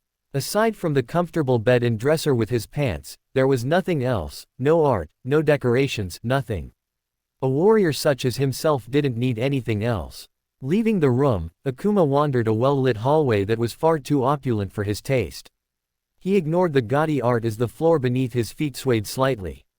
Turning a corner, he traveled down a flight of stairs, then entered a door that opened into a large chamber. It looked almost like a medical facility combined with a prison. Instead of medical equipment, however, what this room contained were numerous tables with powerful straps that not even a high-level ninja could break. There were also a set of cages on the far side. As he walked further into the room, the cages' contents came into view. People. Women. Most of these women were young, clearly in their late teens to their mid-20s, though a few were younger than that. None of them had a stitch of clothing on. Bare as the day they were born, the women huddled against the cages to fight against the shame they felt at being so exposed. This was a standard tactic used to break slaves. Deeper in the room were several people, a man and a woman. They stood before a table that another woman was strapped to. Like the others, she was naked. Every so often she would squirm and groan as the woman injected something into her. Judging from how compact and defined her muscles were, the woman being subjected to numerous mind-breaking drugs was a kunoichi. Despite being injected with quite a few unknown substances, the female ninja glared defiantly at the two. Akuma suspected she would have shouted expletives at them, but a ball gag kept her from talking. She's resisting the drugs quite well," the woman said. "That's a kunoichi for you, I guess. I've heard the kunoichi from Nadeshiko no Sato are a cut above the rest." The man stroked his jaw. "How long will it take to break her?" "Longer than it has anyone else." An immediate answer. The woman set the syringe on a tool tray. "I suspect it will take pumping her body full of drugs for at least a month before she's ready to be processed and sold." The man frowned. "I had been hoping it would take less time. We could do it in less time, but that would require physically breaking them, which you want to avoid, right?" The woman shrugged. "Damaging such valuable merchandise will hurt your business, won't it?" The two before Akuma were rather disgusting individuals. The man was short and had frizzy hair. At a glance, he looked to be about 140 centimeters at most, but then anyone looking long enough would realize that his hair gave him an extra 6 or 7 centimeters. He wore a crisp and clean business suit. It gave him a business tycoon flair, but Akuma couldn't take the man seriously. His partner was even creepier, with a tall and thin body that reminded him of a twig, bulging gray eyes, and stringy hair that looked like worms crawling out of her skull. Her black pants and black shirt were hidden by a large white coat that went all the way down to her shins. With such a dubious appearance, Akuma could only think of her as a mad scientist. "Shato," Akuma said. The man and woman turned. "Akuma." Shato's eyes flashed as he greeted the much larger man with an insincere smile. "I see you are back on your feet. I'm surprised it took so long for your injuries to heal." "They are not healed, but they have never bothered me. I can keep fighting." "That's good," Shato said, nodding as the woman went back to injecting drugs into the kunoichi. "I have some news that you might like." "What news is that?" asked a now frowning Akuma. Shato's eyes flashed. According to one of my men who made it back from their last assault on the Nadeshiko village, a group of Konoha ninja have arrived to help them. Konoha ninja. Akuma felt his blood begin boiling at the knowledge. A surge of joy filled his chest as his warrior spirit surged with primal longing. Who? A powerful ninja known as Naruto Uzumaki, Shadow said, causing Akuma's lips to peel back into a feral grin. XOX. The early morning sun illuminated Nadeshiko no Sato and the area around it, highlighting the damage done yesterday during the attack perpetrated by the large group of bandits. Several towers had collapsed. A number of walls had crumbled, their remains scattered along the ground. At least the dead bodies had been removed and buried. Sadly, there was no time for the people of this village to mourn their dead. Over 1 week had passed since Naruto and his team arrived in the village. They had used that time wisely by helping everyone else wherever they could. Many of the village's kunoichi were already up. They couldn't leave the village in this state, so they were doing their best to repair what they could. Powerfully built women moved to and fro, carrying thick beams that were used to prop up damaged structures, or using earth jutsu to mold the earth around them into bricks, which were then set atop the walls slowly being repaired. Among all the women doing their best to repair the damage to their home, another group raced about, doing what they could. All of them looked the same. They wore clothing that was predominantly black but had orange interspersed, blonde hair arrayed in many spikes on their heads, bright blue eyes, and whisker marks on their cheeks that reminded all who looked at them of a fox. The Naruto clones were a great help. Sure, they couldn't create bricks using earth jutsu, but they were excellent pack mules. Many of the kunoichi had the clones aiding them by gathering supplies. It helped that there were so many. Just standing in one spot of the village, a person could easily spot at least 100 Naruto clones. How many clones did you make? Asked Ino as she, Choji, Tenten, and Shizuka observed the repair efforts being undertaken. Naruto was also there, of course. He stood beside Shizuka, close enough to denote familiarity but far enough that no one would realize they had been having sex almost every night since he arrived. Maybe about 1,000. Naruto tilted his head. I thought about making more, but I think any more than 1,000 would just hamper the repair process. 1,000 shadow clones. Seriously. Ino's eyes were popping from their sockets. I know you have a lot of chakra, but damn. Should we also help with the repairs? Asked Choji. Shizuka shook her head. No. Thank you for the offer, but I have something else I'd like you to do. And what's that? Asked Tenten, who was acting even stranger than usual for some reason. She'd been giving Naruto the cold shoulder all morning, a shoulder that was even colder than before, but then he'd catch her staring at him. Every time he caught her, she'd turn her head and look away. I'd like you to help my people locate Akuma's base of operations, Shizuka stated. I currently have Takiwa trying to track where the bandits from last night disappeared to. With luck, she'll have some knowledge of their whereabouts when she gets back. Most of the morning was spent directing people as repairs continued. Naruto asked Ino to join up with the Nadeshiko Kunoichi's medical squad. The kunoichi of this village weren't as talented in medical ninjutsu as she was. They used standard medic practices most regular doctors performed, but only 1 or 2 were actually capable of using true medical ninjutsu. Her help would be invaluable. They also ate some breakfast. Sadly, it wasn't much. With the continuous attacks on the village, they hadn't been able to resupply for a while, so their food supplies were limited.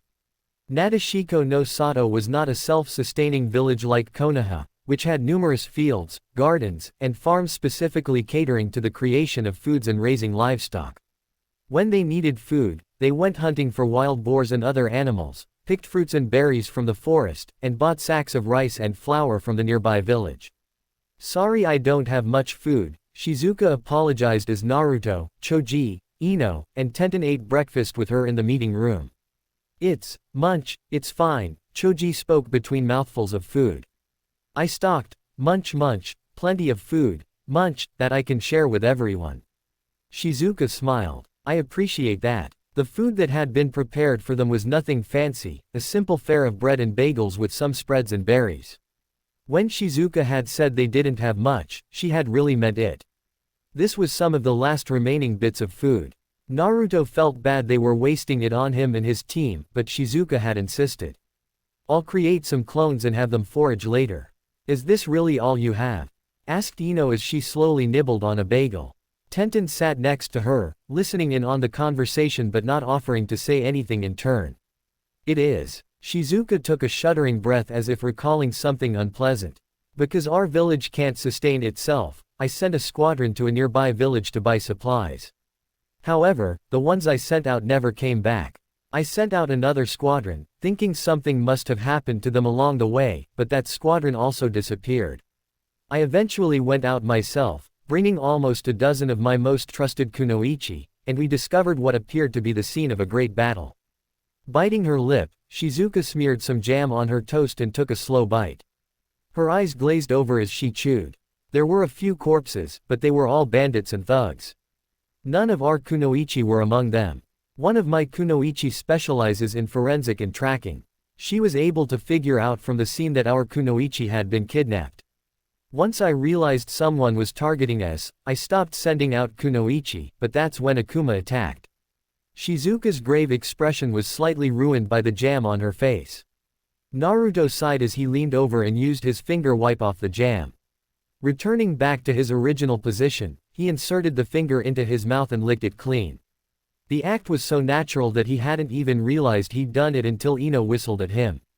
Ho ho, the blonde girl's blue eyes sparkled as they darted back and forth between the two. You two seem pretty close. Is there something you aren't telling us?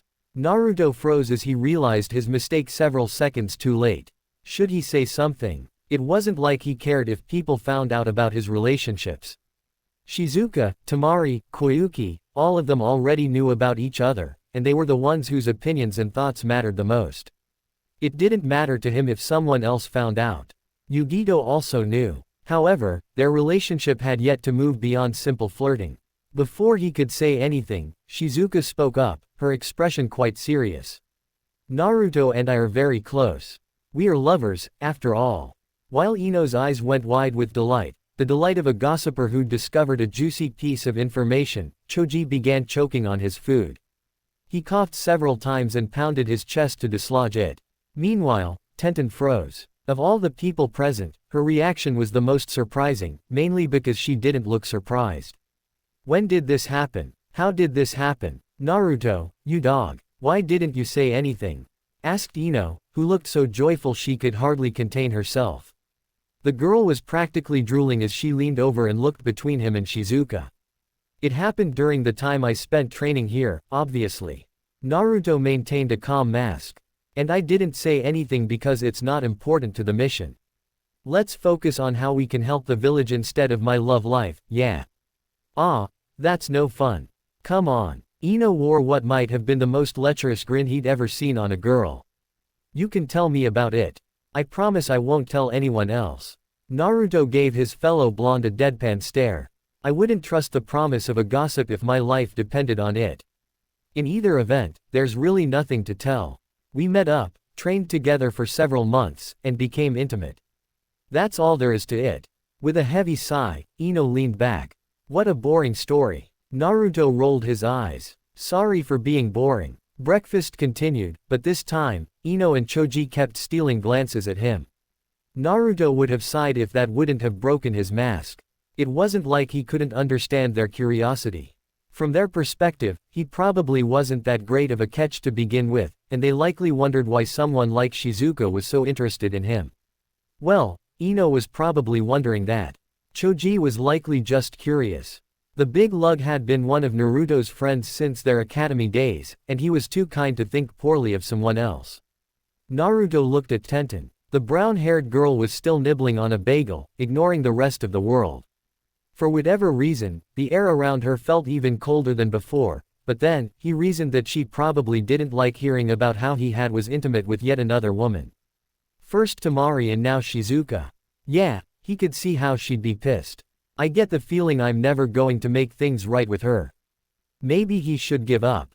The thought had occurred to him more than once that giving up on Tenten might be the better idea, but Naruto was stubborn, and he had no desire to give up. If, after the air between them was cleared, she decided she wanted nothing to do with them, then Naruto would back off. However, he would keep fighting until he resolved the tension between them.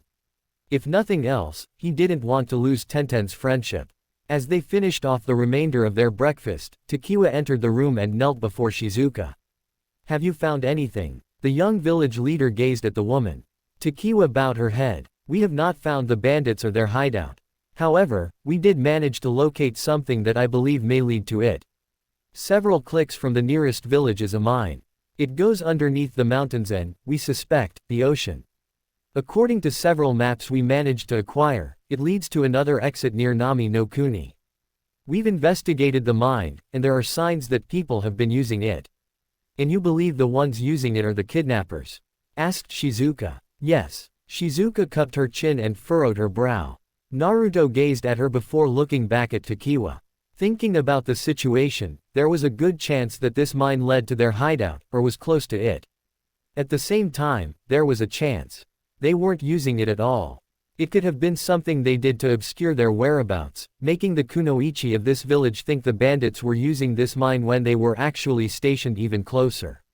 Nami no Kuni, the land where Naruto had been given his first taste of what being a shinobi meant. If he was correct, Nami no Kuni lay to the north of here, beyond the mountains. The cavern would have also needed to travel underwater since this village was located on a peninsula. It would have taken at least a week for normal people to travel. How long would it take a group carrying several unconscious kunoichi? "Shizuka." Naruto suddenly grabbed the girl's attention. "Yes. How many times have Akuma and the bandits attacked, and how long are the spaces between each attack?" Shizuka tilted her head. "They've attacked us 3 times. The first time it was just Akuma. He attacked, was pushed back, and then attacked again about 1 week later with a group. After that, we didn't receive an attack until just yesterday. Which meant they hadn't been attacked after that second time for over 3 weeks, according to the date on the mission request, which had been received by Konoha via Carrier Hawk. 3 weeks was about the time it took for a Carrier Hawk to travel from here to Konoha. Of course, it would take about a week and a half to go from here to Nami no Kuni if someone traveled in a straight line. That meant there was a high possibility these people were, in fact, using the mine to travel from Nami no Kuni to here. "Would you allow Choji and I to investigate this mine?" asked Naruto. "You two will do it?" Takiwa questioned. Nodding, Naruto turned to Shizuka. "We'll travel through the mine and dig around Nami no Kuni to see if we can uncover the location of these slave traders.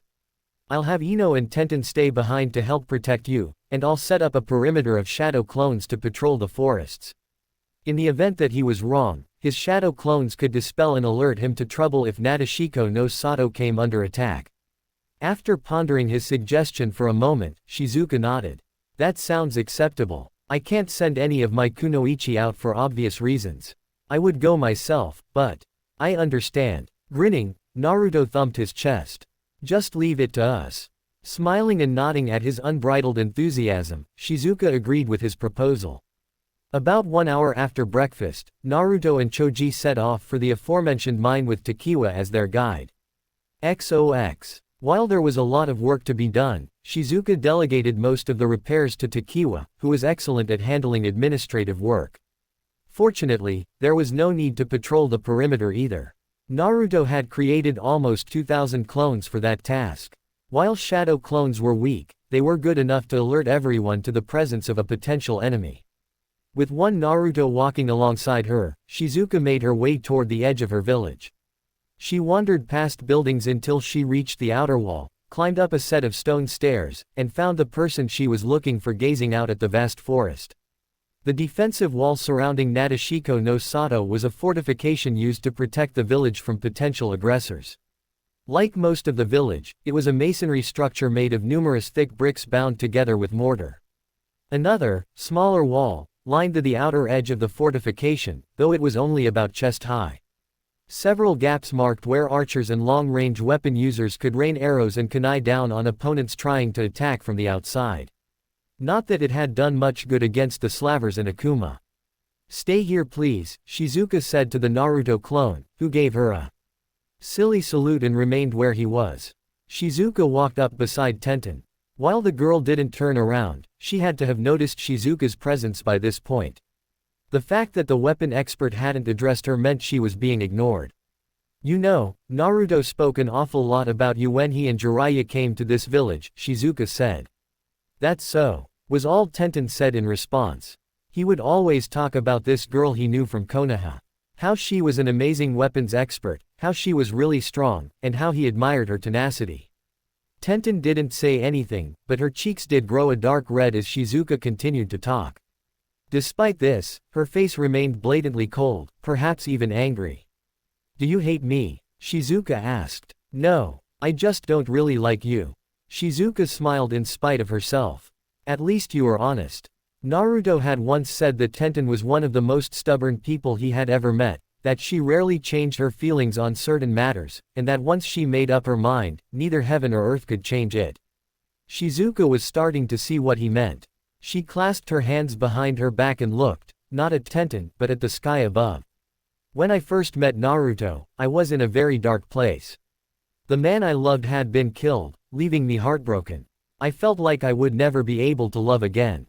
I stopped loving because I didn't want to feel the terrible ache that comes from losing someone you cherish, and I pushed myself to become stronger so I would never have to feel that way." Shizuka paused to find Tenten staring at her out of the corner of her eye. The girl hurriedly looked away when she was caught, causing Shizuka to smile. "Takiwa thinks I was punishing myself, and maybe I was." Silence blanketed them. Tenten refused to speak. Shizuka let the silence stretch on and gazed at the line that connected the earth and sky before continuing. "Long ago, Jiraiya fought my master, who had recognized his strength and wanted him to marry her and help produce strong offspring. They fought, but neither of them won. Then they made a promise that their fight would continue some other time, and if they couldn't fight, then their students would fight in their place." Shizuka paused again, reached up, and began playing with her hair. "My people have a law that we can only marry men who are stronger than us. When a man defeats us, we take them back to the village and have children with them. This is done in order to make sure our clan only sires strong offspring." Shizuka could tell by the way Tenten was leaning over that she was interested in this story, but still the girl refused to say anything. "The man I loved, Sagiri, was a merchant. He was neither strong nor skilled in combat. It was against our laws for me to marry him, but I loved him anyway and was determined to change our laws. However, Sagiri was soon ambushed and killed. There was even a rumor going around that a group of kunoichi from my village had done it, though it was never proven." Shizuka sighed as the familiar ache appeared in her chest. She still loved Sagiri very much. However, the pain itself had dulled since meeting Naruto. No longer was it an overbearing burden. Now it was just a scar that had healed. Naruto was the one who rescued me from that hell. His determination and resolve to make his loved ones happy reminded me of my own dreams and desires. He helped me overcome the pain in my heart, and during our time together, I fell in love with him. Traveling back in time, Shizuka replayed the moments she and Naruto had spent together in her mind. Their first meeting had actually been coincidental. Naruto had been coming out of a ramen shop, and Shizuka had been fighting against a man who used puppets. The man had actually created 100 puppets and had her defeat all of them so he could use a jutsu that bound her. Naruto had rescued her from him with ease. That was when Jiraiya showed up. As he had promised all those years ago, Shizuka and Naruto fought. Naruto had won. However, he refused to marry Shizuka and said they should train together instead, so she could become strong enough to change her village's laws. His words had moved her. For about 2 months, she and Naruto trained together, and she'd grown stronger during that time than she ever had before. When was it, I wonder? At what point during our time together did I come to realize these feelings for him? Shizuka placed a hand against her chest as warmth engulfed her. This warmth was something that she'd only begun feeling again after meeting Naruto, and it was something she cherished greatly. "Why are you telling me this?" Tenten asked after a long silence. "Because you also love Naruto," Shizuka said. Tenten somehow managed to both blush and break into a cold sweat. "Don't try to deny it. Naruto might have been too preoccupied to notice you spying on us, but I saw you hiding behind the door." I. Tenten opened and closed her mouth several times, trying and failing to speak. Giving up, she looked away from Shizuka, who could only smile. "I understand what you are feeling. Naruto has many lovers." Tenten twitched. Noticing this, Shizuka smiled and placed her hands behind her back. "When I first confessed my feelings to him, Naruto informed me that he could never give me what I wanted.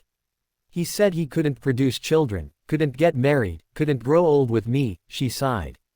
There were a lot of things he said he couldn't do for me. He also told me there were other women in his life. By this point, Tenten had finally turned around and was facing her. Shizuka's story had her full attention now.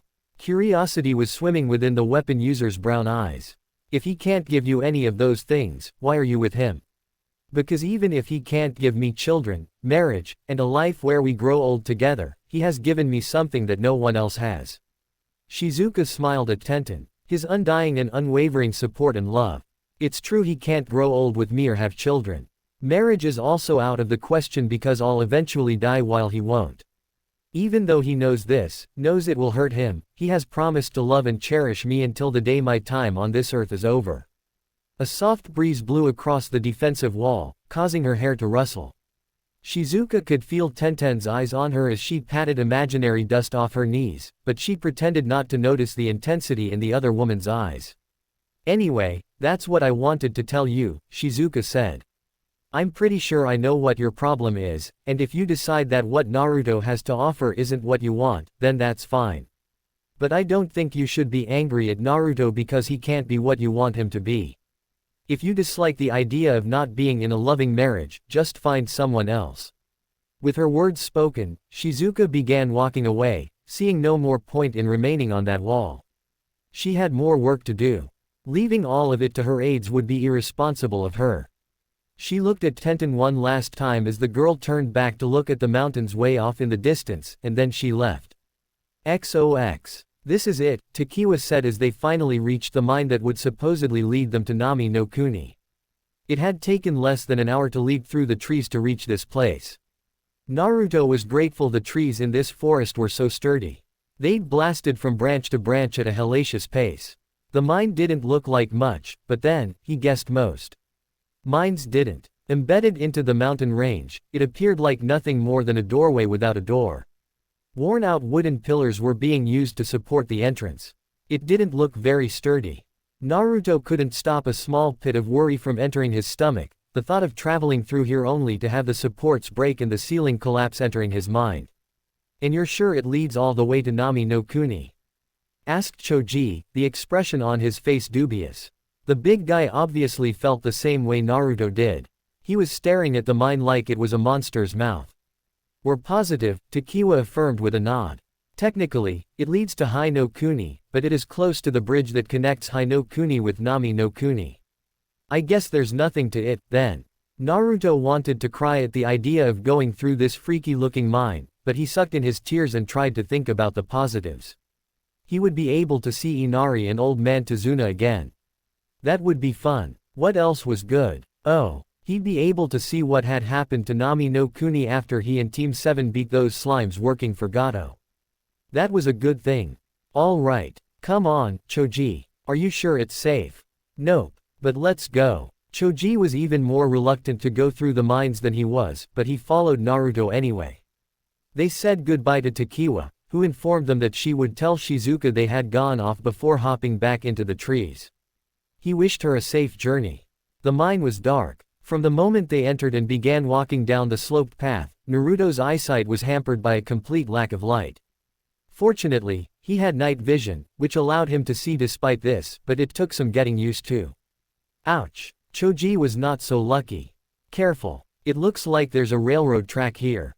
I wish you would have told me that before I tripped.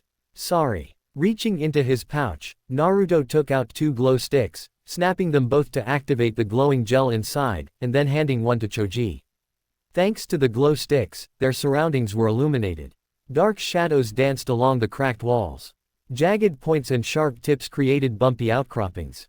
Naruto could see where people had taken pickaxes to the walls long ago. Like the entrance, this tunnel was held up by wooden pillars that were worn and weathered with age. He was surprised they hadn't broken. Many of these pillars were rotted with age.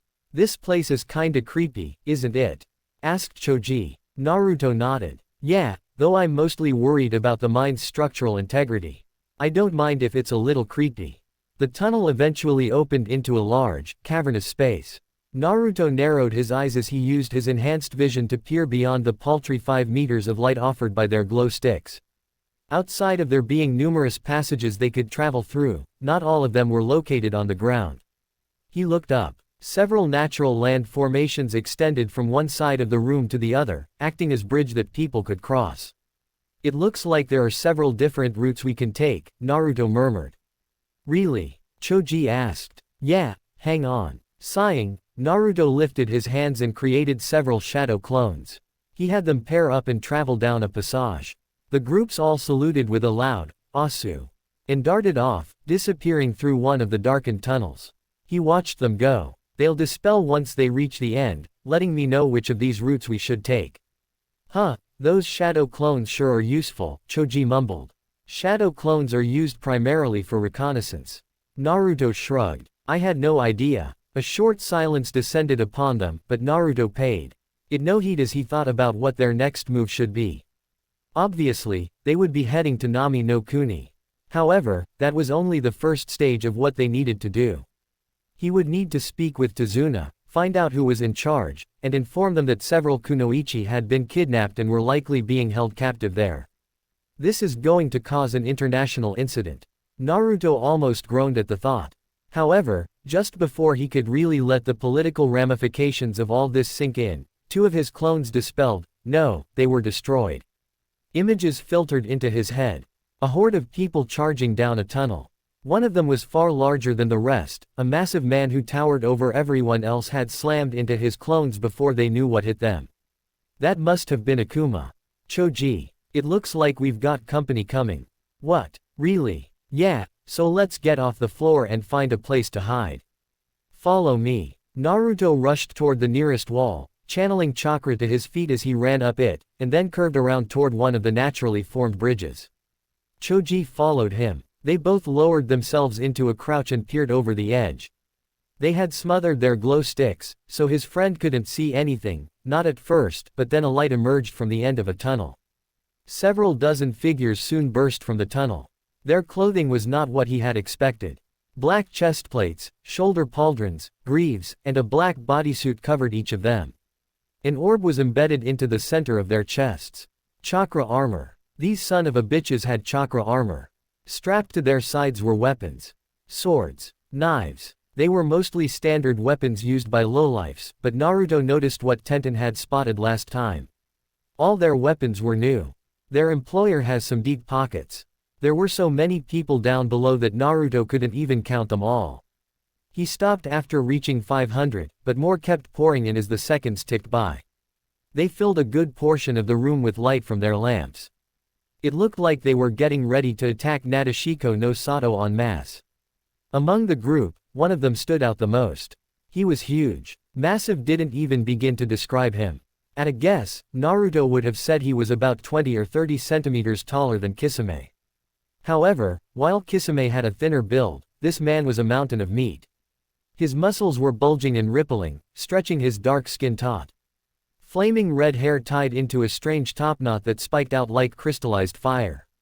He didn't wear ninja clothes. His dark gi was tied with a brown belt, and he wore straw sandals instead of ninja sandals. More shocking than his hair was his eyes. Situated beneath a pair of thick brow ridges with no eyebrows were a pair of glaring red eyes. Naruto almost froze at the sight of them. Those eyes didn't look human.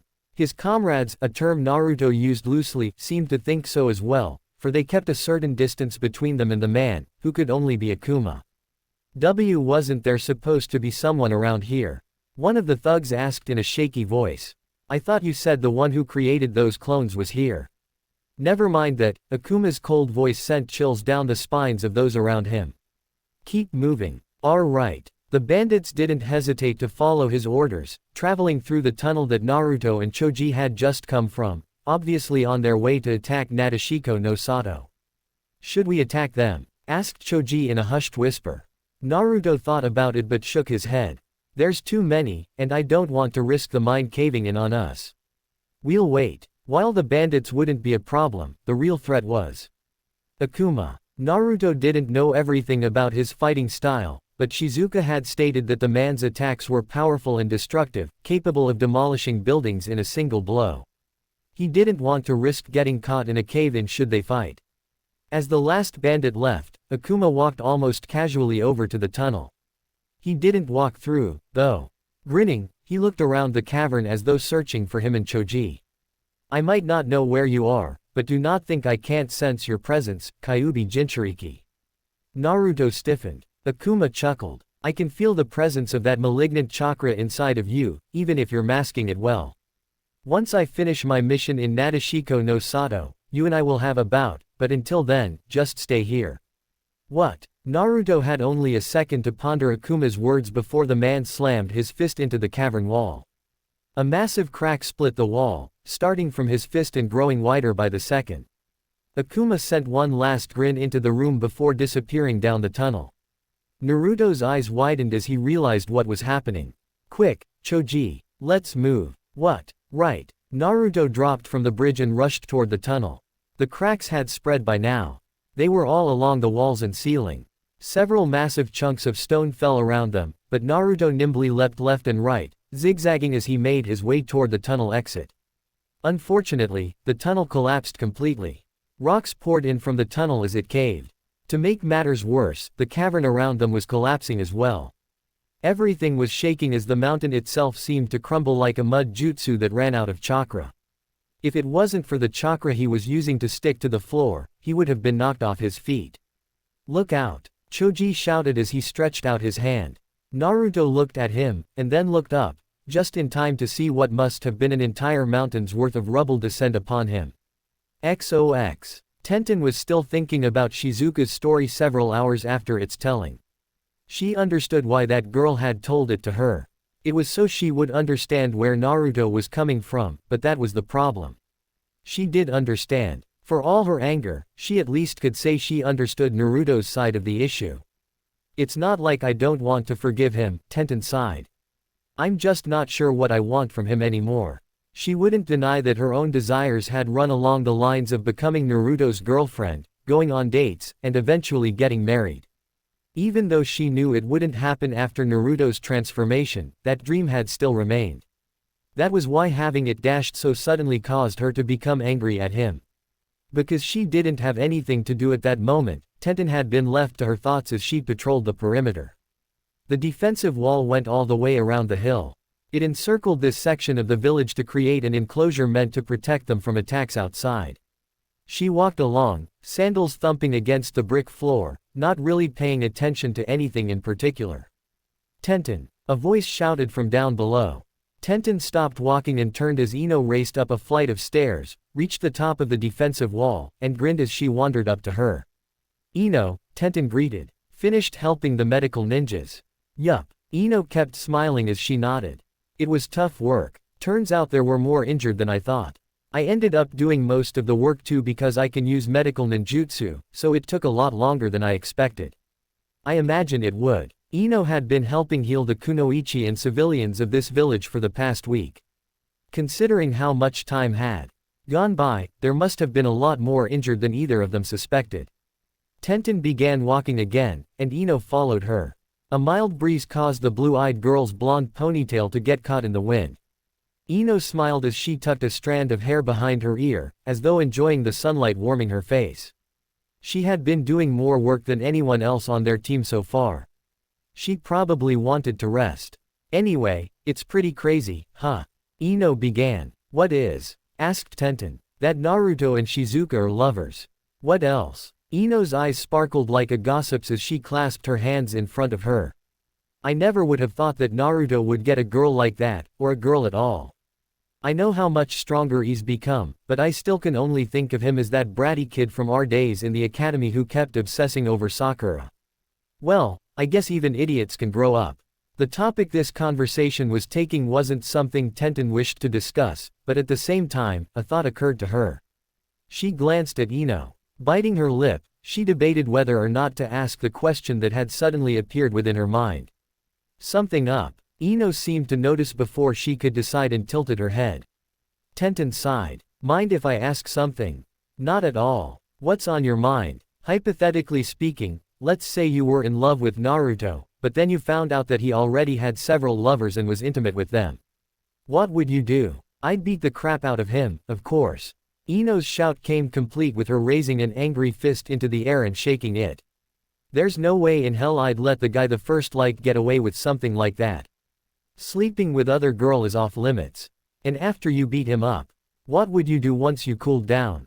Well, Ino scratched her head and thought about her answer. I'd probably talk to him and see if I could convince him to leave the other girls. And if he didn't, then I'd drop him. Ino shrugged. If a guy can't be satisfied with me, then I have no obligation to stay with him. Yeah, I guess that makes sense. Ino had a different philosophy from Shizuka, who didn't mind that Naruto was intimate with other girls. Tenten believed she was more in line with Ino on this matter. At the same time, she didn't want to give up Naruto even if he was with other girls. She didn't know if that meant she loved him that much, or if maybe she just couldn't bring herself to remove him from her life. Her thoughts and feelings were a confounded mixture trapped in this swirling maelstrom inside of her. She didn't know what to do. The problem was ultimately that Naruto, for everything he had done, was still the same as she remembered. Thinking on it, he'd always been the kind of guy who'd freely give his affection to anyone who asked for it. She knew why. Of course she did. Naruto was lonely. Having lived his entire life without anyone to look after him, care for him, and love him, he craved the love and affection of others. However, because he was immortal, he could not have a normal relationship. If he got married and started a family, his wife and kids would die and leave him alone again. Of course, he said he couldn't have kids, so at least one of those points was moot anyway.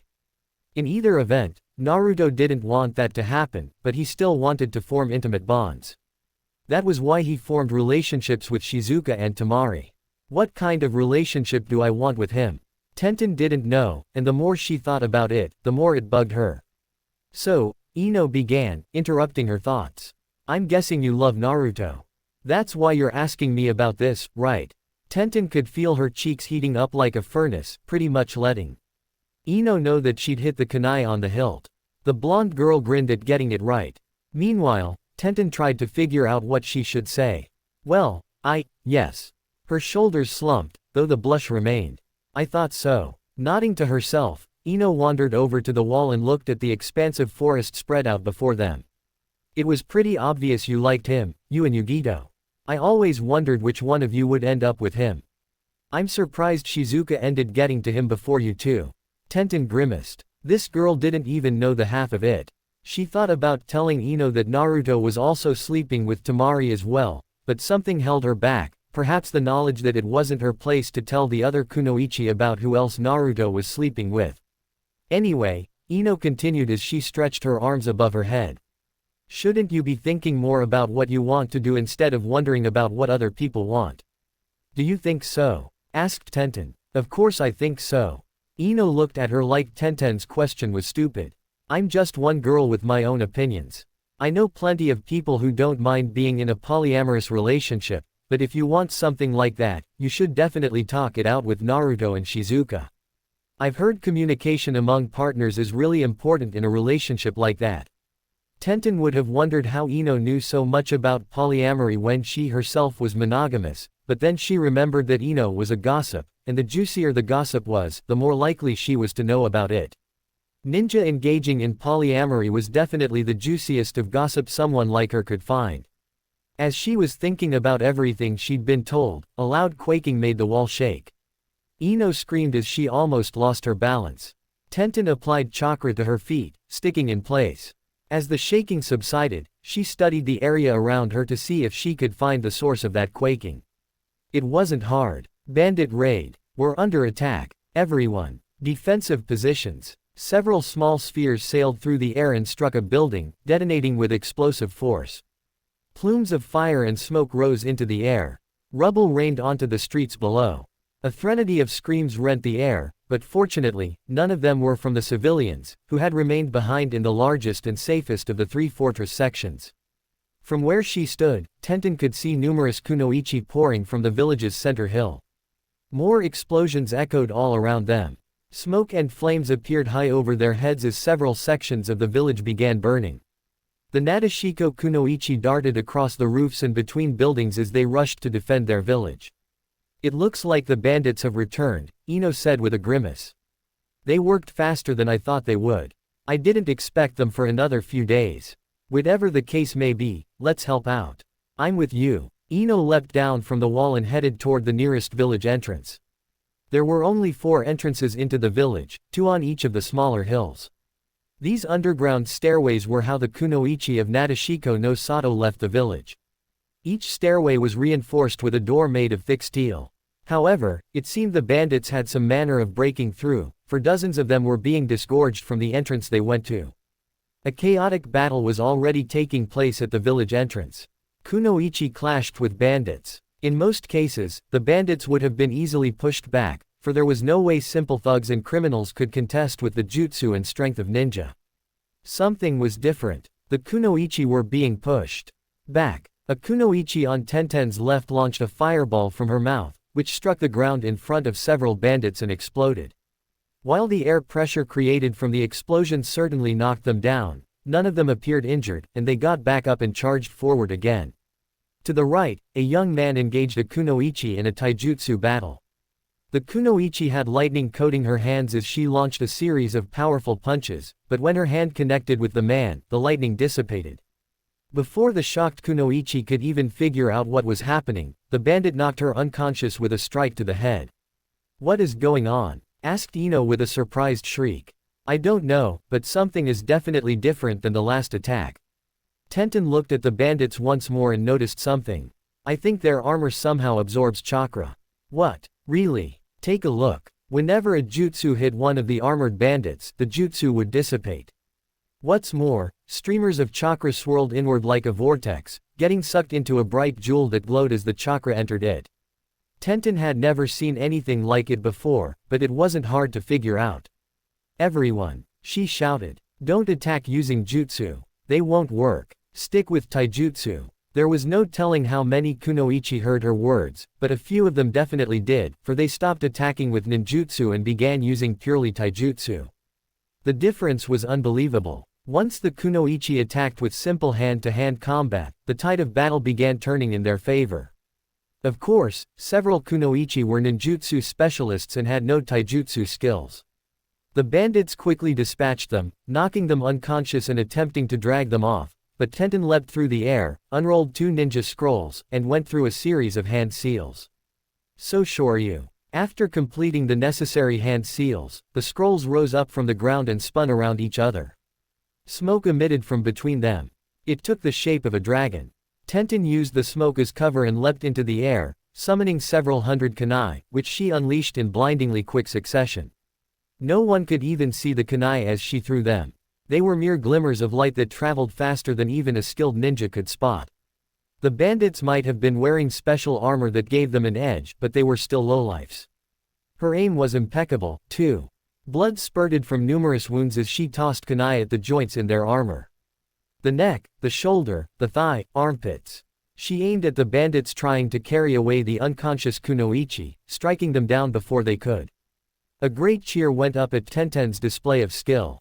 However, even with her technique dispatching numerous foes, more were still coming. In fact, Tenten soon realized that there were more bandits now than there had been before. It was like 10 more cropped up for every 1 bandit killed. If this kept up, they would be quickly overrun. This is not good. Tenten summoned another weapon to her hand, a length of chain with a weight attached to one end. The chain was exactly half a meter long. Known as a kusari fundo, it was a weapon that gave her an extended reach while also allowing her to defeat opponents up close. Spinning the weight around to create an intense propeller effect, Tenten launched herself into the battle with a war cry. XOX. Thanks to the cave-in, Naruto and Choji had been forced to sit on the ground and think of a way to break through. A glance around revealed nothing. The ceiling had collapsed on top of them, leaving only this tiny space about 6 or 7 meters wide and only 3 high. Chunks of rubble came together, forming an irregularly shaped dome around them. Their lives had been saved thanks to Choji. He had used his expansion jutsu to increase his size and safeguard them from the falling rubble. Naruto was impressed with how well his friend could control his jutsu now. Of course, right now he didn't have the time to admire his friend's newfound power. "Unfortunately, I don't know any earth jutsu that can get us out of here," Choji said when Naruto asked him if he might know a jutsu that would let them dig their way out. He sighed. I guess not. I have a few jutsu that could potentially break us out of here, but all of them are destructive.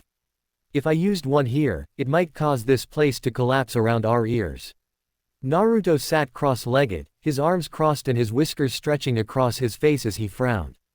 He looked at the walls again. The way they were packed together meant that removing one would cause the others to fall. In which case, their only means of getting out would be to either dig underground, or destroy the entire mountain. I don't have any jutsu that will let me dig underground. Even if I did, that would take too long. With a sigh, Naruto stood up and dusted off his pants and coat. He gazed up and began walking, until he found the approximate center of this space, and then he stopped. Choji, he said. His friend looked up at him. Yes, you might want to get close. I'd hate for you to be caught in the blast. Choji clearly didn't understand what Naruto meant, but he wandered over and plopped himself on the ground again. Naruto nodded, then focused his chakra into his left hand, creating a small swirling ball of energy. The Rasengan. Concentrating, Naruto changed the chakra nature of his Rasengan from non-elemental to the wind element. He bit his lip and compressed the wind-natured chakra into the Rasengan, which caused the entire orb to turn white. A small trickle of sweat poured down his brow. He lifted his hand above his head and poured more chakra into his technique. The Rasengan, now pure white, began emitting a loud shrieking sound as several wind blades swirled around it, making the jutsu look like a massive four-pointed shuriken. That's a lot of chakra, Choji mumbled as sweat poured from his brow. Even someone who wasn't good at sensing chakra would be able to tell that a lot of power was packed into this tiny sphere. Yup. Naruto didn't peel his eyes off the ceiling. I need a lot of chakra for what I'm about to do. This technique is our ticket out of here. Are you sure it's safe? Nope. His words caused Choji to choke back whatever he'd been going to say, face going whiter than a sheet. The boy mumbled something under his breath. Perhaps it was a prayer. He didn't think Choji was the type to pray, but when your life is on the line and your friend was about to do something admittedly stupid, anyone would become temporarily religious.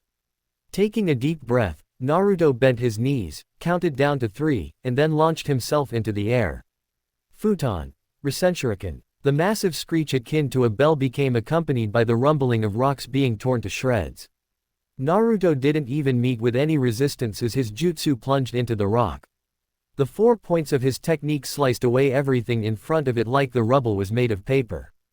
Up, up, up he went, traveling higher and higher as he pushed wind chakra into his feet, propelling him forward at an accelerated rate.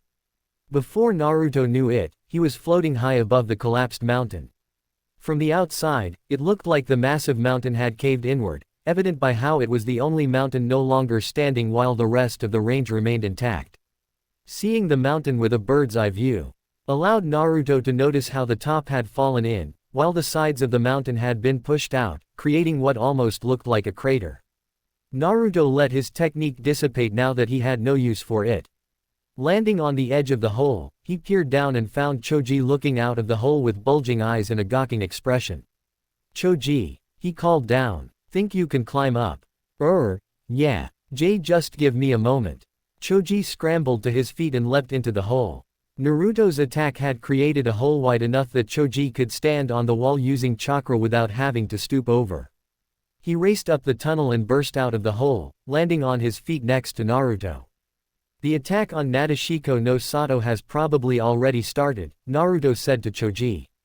Let's go. Leaping away from the hole, Naruto raced down the collapsed mountain with Choji at his side. He looked toward Nadeshiko no Sato, barely visible in the distance, and narrowed his eyes. Hold on just a little longer. I'm coming. XOX. Her people were outnumbered 10 to 1. No, it was even more than that. For every one person they defeated, 10 or 15 more appeared to take their place. What's more, they were wearing that annoying armor that protected them from her jutsu. Wind splashed harmlessly against a shield that appeared before them, absorbing the chakra and using it to further fuel the shield. Shizuka had heard of it before. That was Yuki no Kun's famed chakra armor, but what was it doing here? Since she couldn't rely on her wind jutsu, Shizuka stuck with taijutsu. She used a powerful combination of hand-to-hand combat and thrown projectiles to defeat the bandits who came her way. A sickening crunch echoed around her as she snapped one bandit's neck. She tossed a kunai into the throat of area around her was already littered with the dead bodies of foes slain by her hands. Yet even with so many killed, more enemies kept coming, crawling over their deceased comrades to meet her in combat.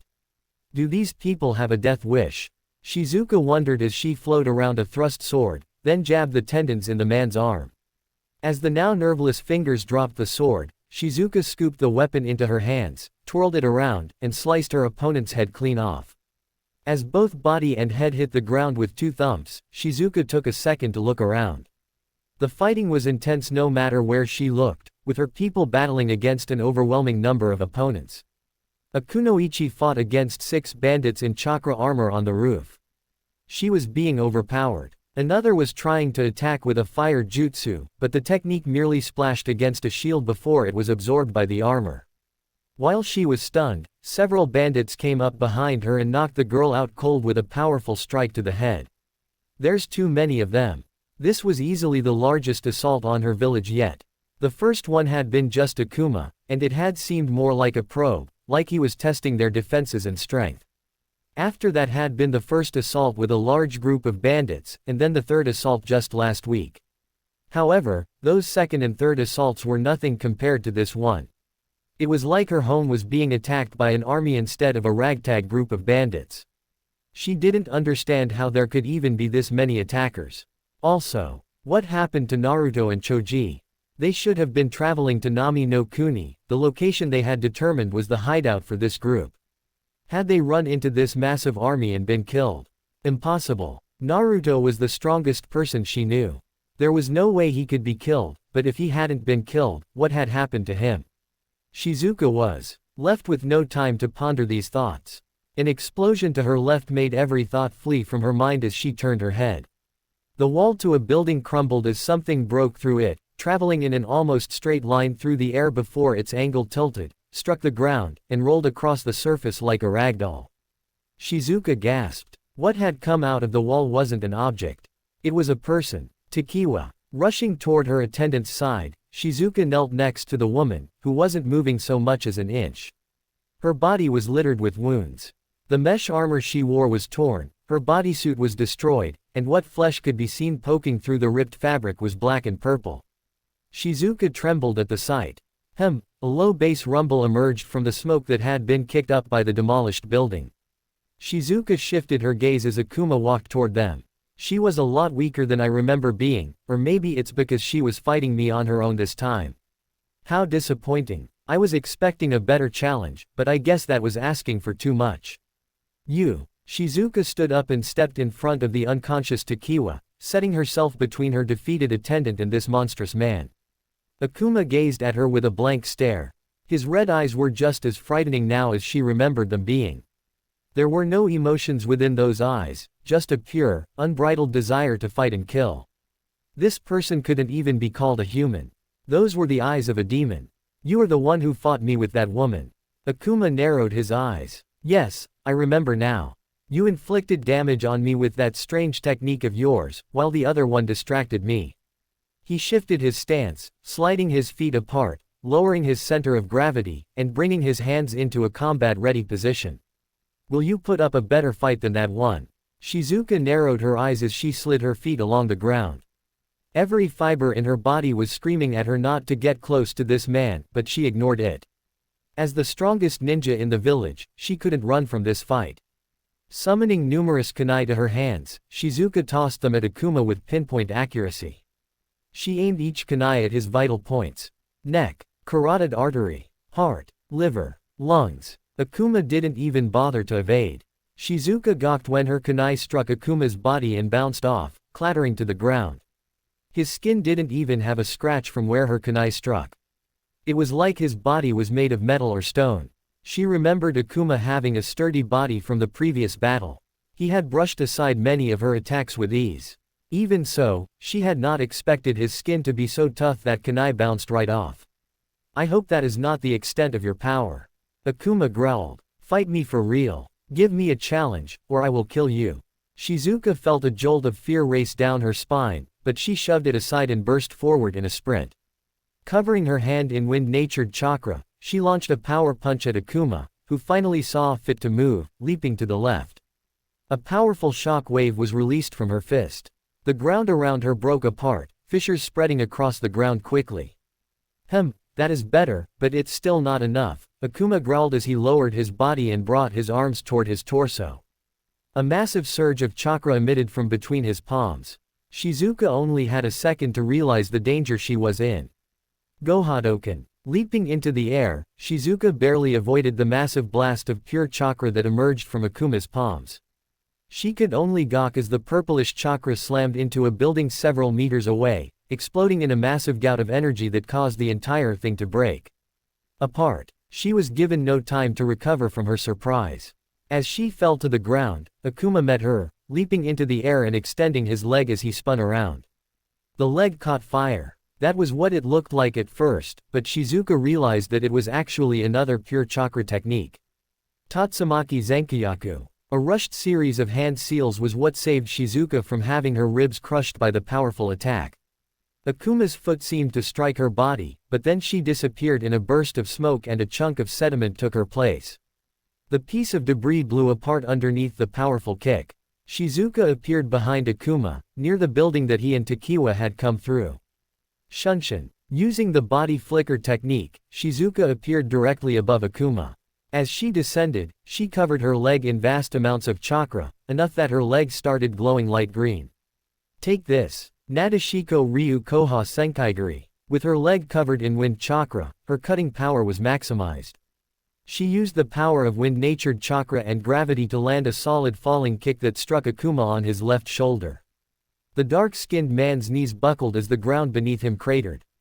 However, while abrasions spread quickly along the ground, Akuma himself remained unharmed. Weak. With a growl, Akuma unleashed another one of those Gohadoken techniques, and this time, Shizuka had no room to dodge. She crossed her arms as the attack slammed into her, but that did little. A pained cry escaped her as she was blasted into the air. The world around her became white as pain flared in every nerve of her body. Ashura Senku. Akuma appeared directly above her, suddenly and unexpectedly. The man flipped around and extended his left foot in a powerful drop kick that connected with Shizuka's chest. Crack. The feeling of her ribs breaking would have made her cry out, but she couldn't even do that much as her body was sent to the ground.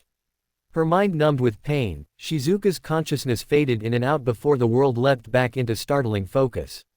She groaned and coughed, unable to do much else. Blood welled up in her lungs and dribbled down her mouth.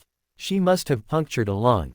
Step step, step step. A figure swam into her line of sight, his dark skin, flame-like hair, and glaring red eyes making Shizuka's soul quake. Akuma reached out. His fingers clasped around her throat hard enough that she gagged. He lifted her out of the crater that her body had made as she used what strength she had left to grab his thick wrist. That was all she could do, however. She barely had enough strength to do even that much. Pathetic, Akuma growled. When you hurt me that first time, I had believed you were strong, but it looks like that had been a fluke. Without that other woman, you're nothing but a weak insect. The man paused long enough for his lips to curl in disgust. You are quite lucky I was hired to capture you, Kunoichi. I normally kill weaklings like you, but you'll get to live.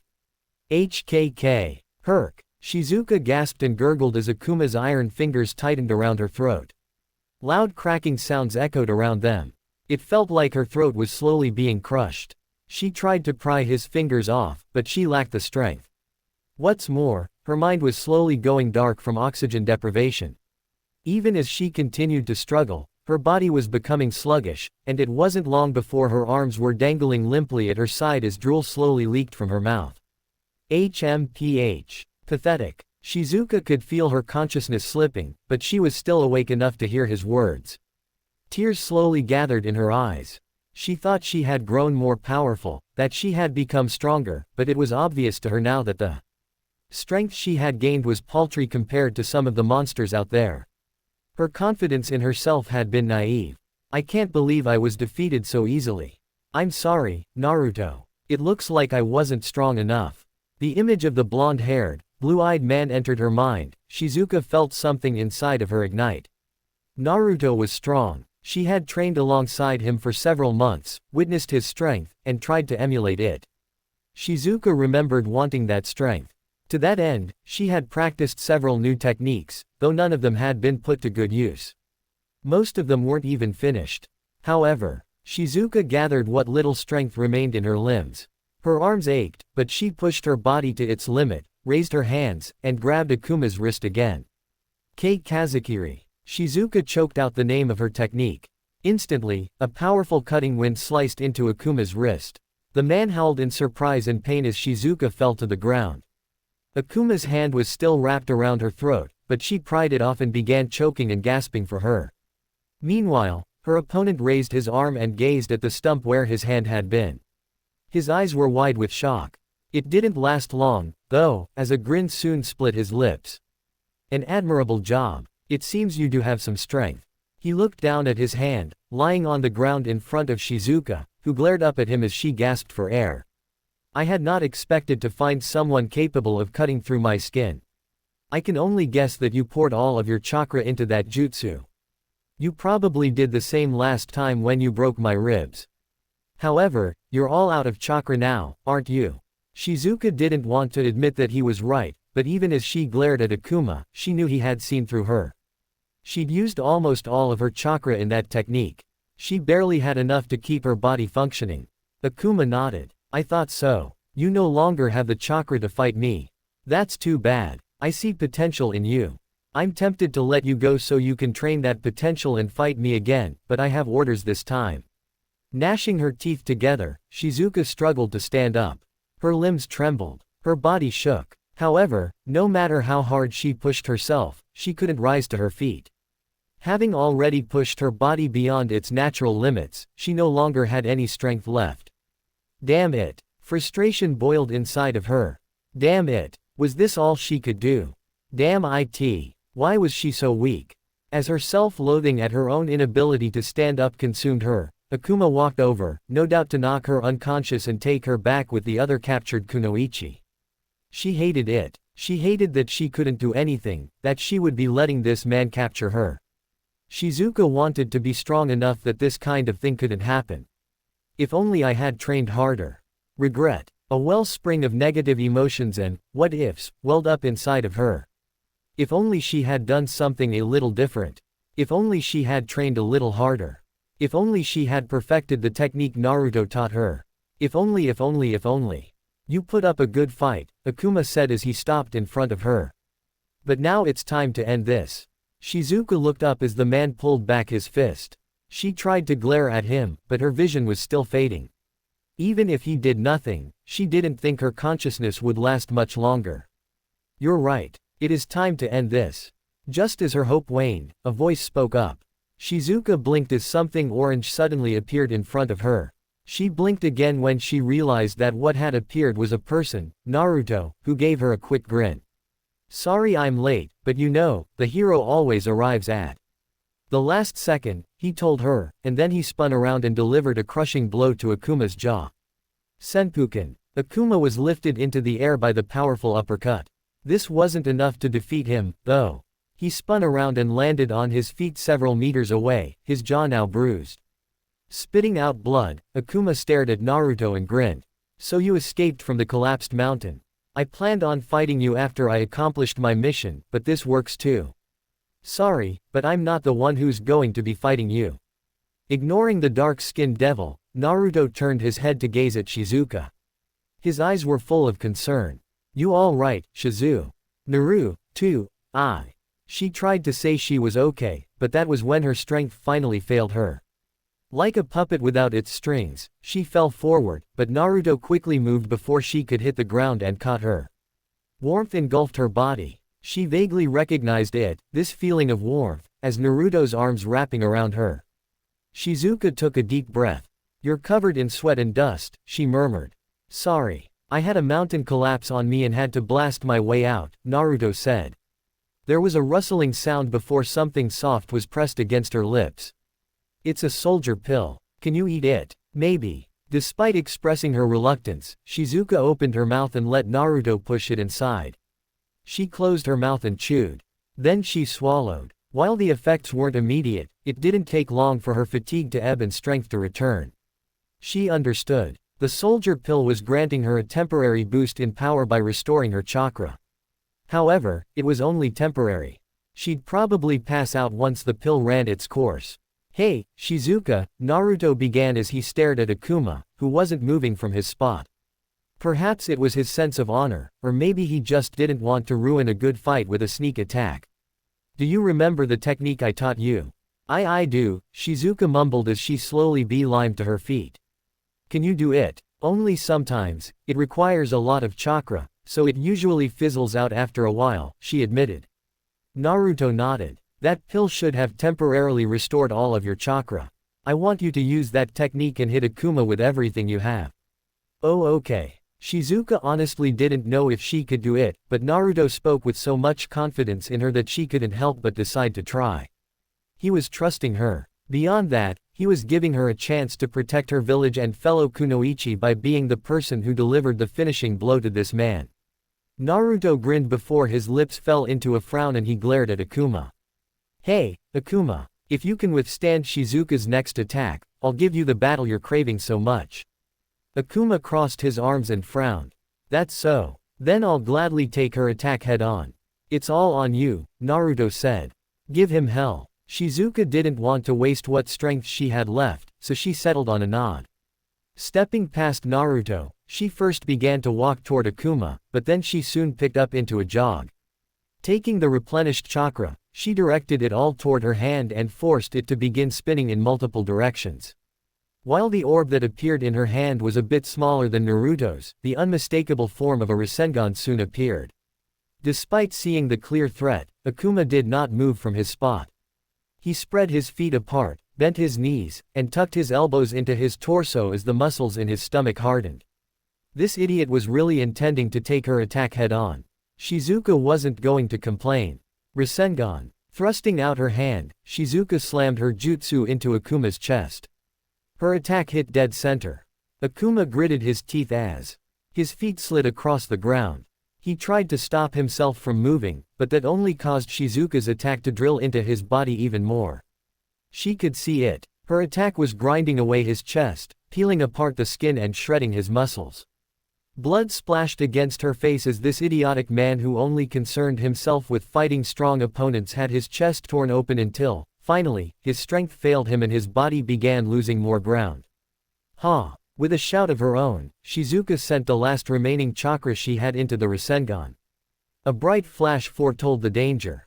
Shizuka gave one more push, then her jutsu exploded with a torrent of powerful chakra. Akuma screamed as he was sent flying backward. His body disappeared as he crashed into a building, which toppled several seconds. Shizuka stared at the ruined building, forcing her body to remain upright as seconds ticked by, but that last jutsu had used up all of her strength. She had nothing left, and so her body fell backward. Only to be caught by Naruto, who scooped her into his arms like she was a princess. "You did it," Naruto said with a grin. I did." Shizuka smiled. "I really defeated him." "You were amazing," Naruto complimented. Shizuka was too tired to blush.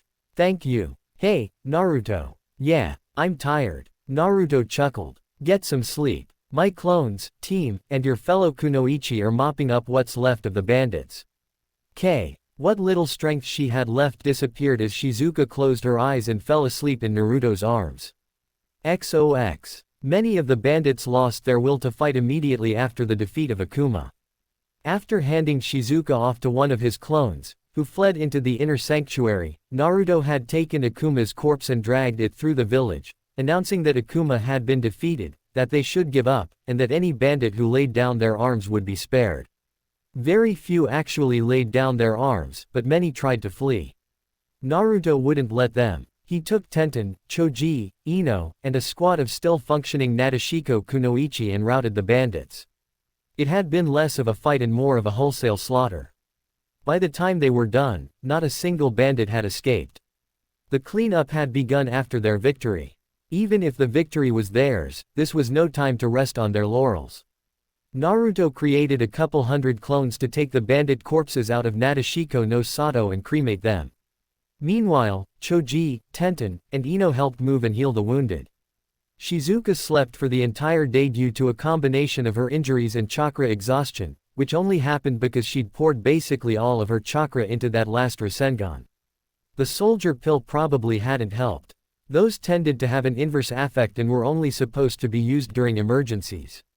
In all honesty, Naruto should have taken care of the problem himself, but he had wanted Shizuka to use her own strength to claim victory instead of relying on him. A day passed. Shizuka awoke the next morning, and though she wasn't at 100%, the woman had called Naruto and his squad in for a meeting. They sat around the same table as before. Covered in several bandages that wrapped around her head, arms, legs, chest, and stomach, Shizuka gazed at each person in turn before offering them a deep bow. "Thank you very much for helping us as you have," she said. "This situation would have been much worse had you not come when you did." "Don't mention it," Choji said. "We were more than happy to help." "Choji is right," Ino added with a bright grin. "I can't stand the thought of something like this happening and not being able to do anything. Besides, this was a mission. It's only natural we do everything we can." Tenten added that last aside. Naruto was surprised she'd spoken at all. She'd been in a contemplative state ever since the battle ended. The few times he caught sight of her, she'd been staring off into space. "I still appreciate all of your help," Shizuka said. "We are a proud village of ninja.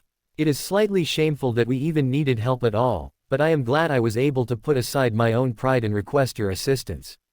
Naruto was sitting to Shizuka's left along with Choji, while Ino and Tenten sat on the opposite side of the table. They had already eaten breakfast. At the moment, they were discussing the matter at hand. The situation still hasn't been resolved yet. Naruto decided to put a rein on their parade. "While we were able to beat them back, there is still the issue of the kunoichi they managed to kidnap. Considering the current situation, it would be best to locate and launch an assault on their slave operations while we still have the element of surprise. They don't know their group has been crushed yet, but we only have a small window of opportunity to act. It took a week to reach Nami no Kuni using the mine. That meant they had 1 week to act. Whoever was in charge of this slave trading operation would eventually begin to suspect that Akuma and the others had been defeated once the week was up. If they didn't locate and dismantle this operation soon, then the person in charge would pack their bags and change locations. It wasn't unusual for slave traders to have several bases." "You are correct," Shizuka admitted. "However, from what you've told me, the underground passage leading to Nami no Kuni has been destroyed. How are we going to pass through? The fact that Akuma made the mine collapse is proof that there is probably another passage somewhere. If we can find it, then we can use it instead. Barring that, I have a few jutsu I can use to fly over the mountain. However, that comes with a problem. Which is, I can't take anyone with me." Shrugging, Naruto explained the basic concept for one of his jutsu, which allowed him to propel his body through the air using wind-natured chakra. It was a powerful technique that drained chakra reserves faster than launching repeated Rasenshuriken. Naruto, with his inhumanly monstrous reserves and powerful wind affinity, was probably the only person alive who could use this technique for long-distance travel. "That is a problem," Shizuka murmured. They discussed the matter a bit more, and it was eventually decided that Naruto would fly over the mountains and land in Nami no Kuni first. While he gathered intelligence and tried to ascertain the location of the slavers, Choji, Ino, Tenten, and a squad of Nadeshiko kunoichi led by Shizuka would search for another passage that led to Nami no Kuni. "Once you locate the slavers, watch them," Shizuka said. "If it looks like they are planning to leave and we aren't there, you are free to bust up the slave trading ring yourself. However, I would like to ask that you wait until the last possible moment before acting on your own." "I understand," Naruto agreed with her proposal. After their plan had been made, the group split up. Naruto left Nadeshiko no Sato, using his Hiko no Jutsu, flying jutsu, to traverse the skies. It was a technique that relied on sending wind chakra to his feet, propelling him through the air, while also expelling more wind-natured chakra from his chest, thighs, and shoulders to keep him aloft. Jiraiya had once said his technique was geniusly insane, and that only a chakra monster like him could pull it off. With the wind in his face, Naruto quickly passed over the mountain range that separated Udon no Kuni from Hai no Kuni. It didn't take him long to reach the bridge that led to Nami no Kuni. When he reached the massive bridge that extended from the mainland to the island nation of Nami no Kuni, he could not help but gawk for a moment. The Great Naruto Bridge. Naruto stared at the name written on a plaque high above his head. It was situated on a massive torii gate. Large support pillars stood in 2 rows, one on either side of the bridge. It was different from most torii gates that Naruto knew of.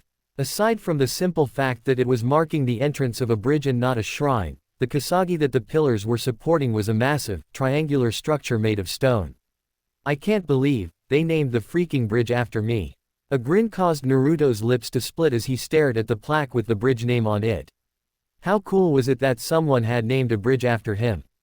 This was almost as cool as being named Hokage. Still grinning, he walked underneath the torii and onto the bridge. Seeing how it connected the mainland to an island, the bridge was suitably long and took almost 20 minutes of walking to cross. There were a surprising amount of people on it as well. Some looked like they were just enjoying a stroll across the bridge, but he saw others who had set up fishing spots and were just sitting on the ledge, a fishing pole in hand as their legs dangled over the side. The village on the other side of the bridge was vastly different from the one he remembered. It still wasn't a huge village by any means, but it had certainly expanded since the last time he'd been there. Naruto looked at the now clean roads that were lined with cheerful stalls and numerous shops. No longer filled with destitute villagers doing everything they could to eke out a living, it was now filled with smiling citizens wandering the streets.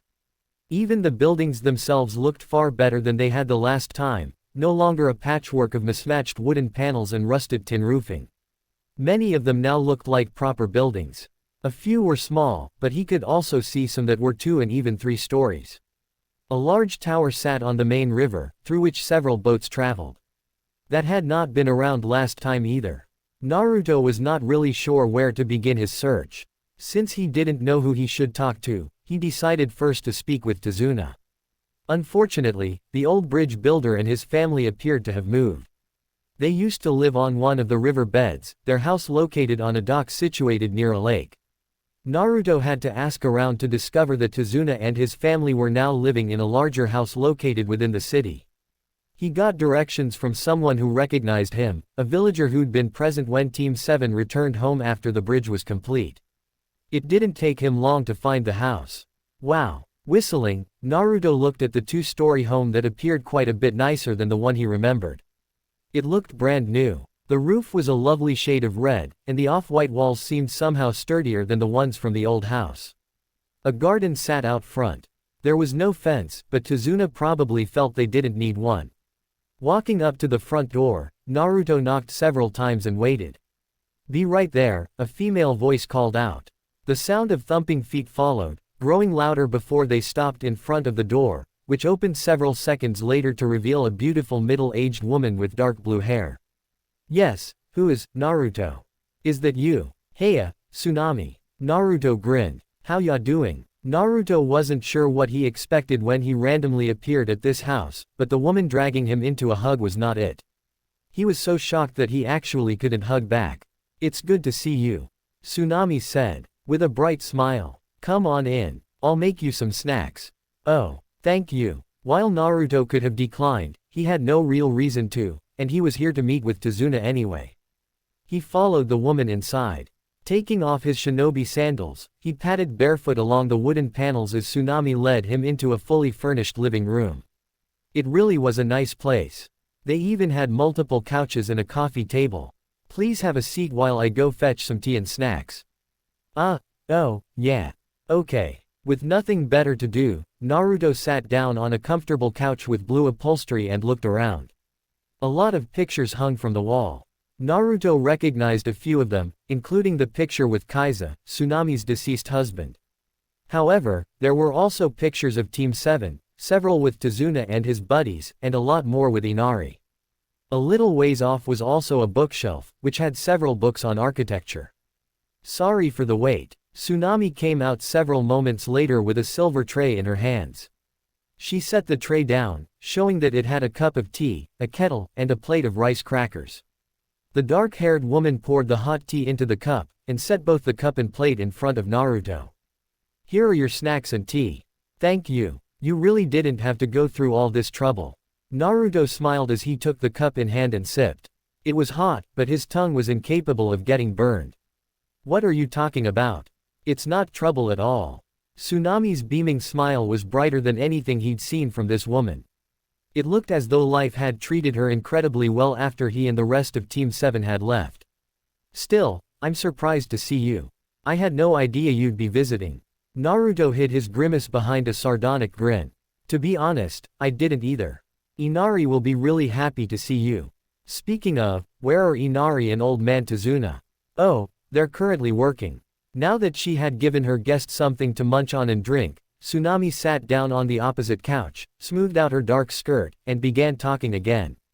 Ever since building the bridge, Tazuna has become involved in more than just bridge building. He currently owns and operates a company that specializes in architecture. Inari is training with him to one day take over the business. Sounds like life has been treating your family well. It has, and it's all thanks to you. Despite being quite the braggart, Naruto found his cheeks growing warm at the heartfelt words, spoken with complete sincerity. He coughed into his hand and asked Tsunami when Tazuna and Inari would get home. Unfortunately, she said they wouldn't be home for another hour or so. Since that was the case, Naruto spent the next hour chatting with the woman, asking about the sort of things she and her family had been up to. Seeing her smile as she told him all the stories of what had happened over the last 3 years made him feel proud. It was because of what Team 7 had done here that she and the people of this country could smile again. We're home. A voice called from the entrance, old and worn. That was definitely Tazuna. Hey, Mom, guess what happened today? One of my designs was accepted. A young man in his early teens rushed into the room, chatting excitedly, only to stop when he saw Naruto sitting on the couch. Inari. Tsunami smiled. Look who showed up. Yo, Inari. Naruto raised a hand in greeting. Looks like you're all grown up. Hey, good to see you're not so much of a brat anymore. Inari stared for several seconds, but then, inexplicably, he started to sniffle. Ni.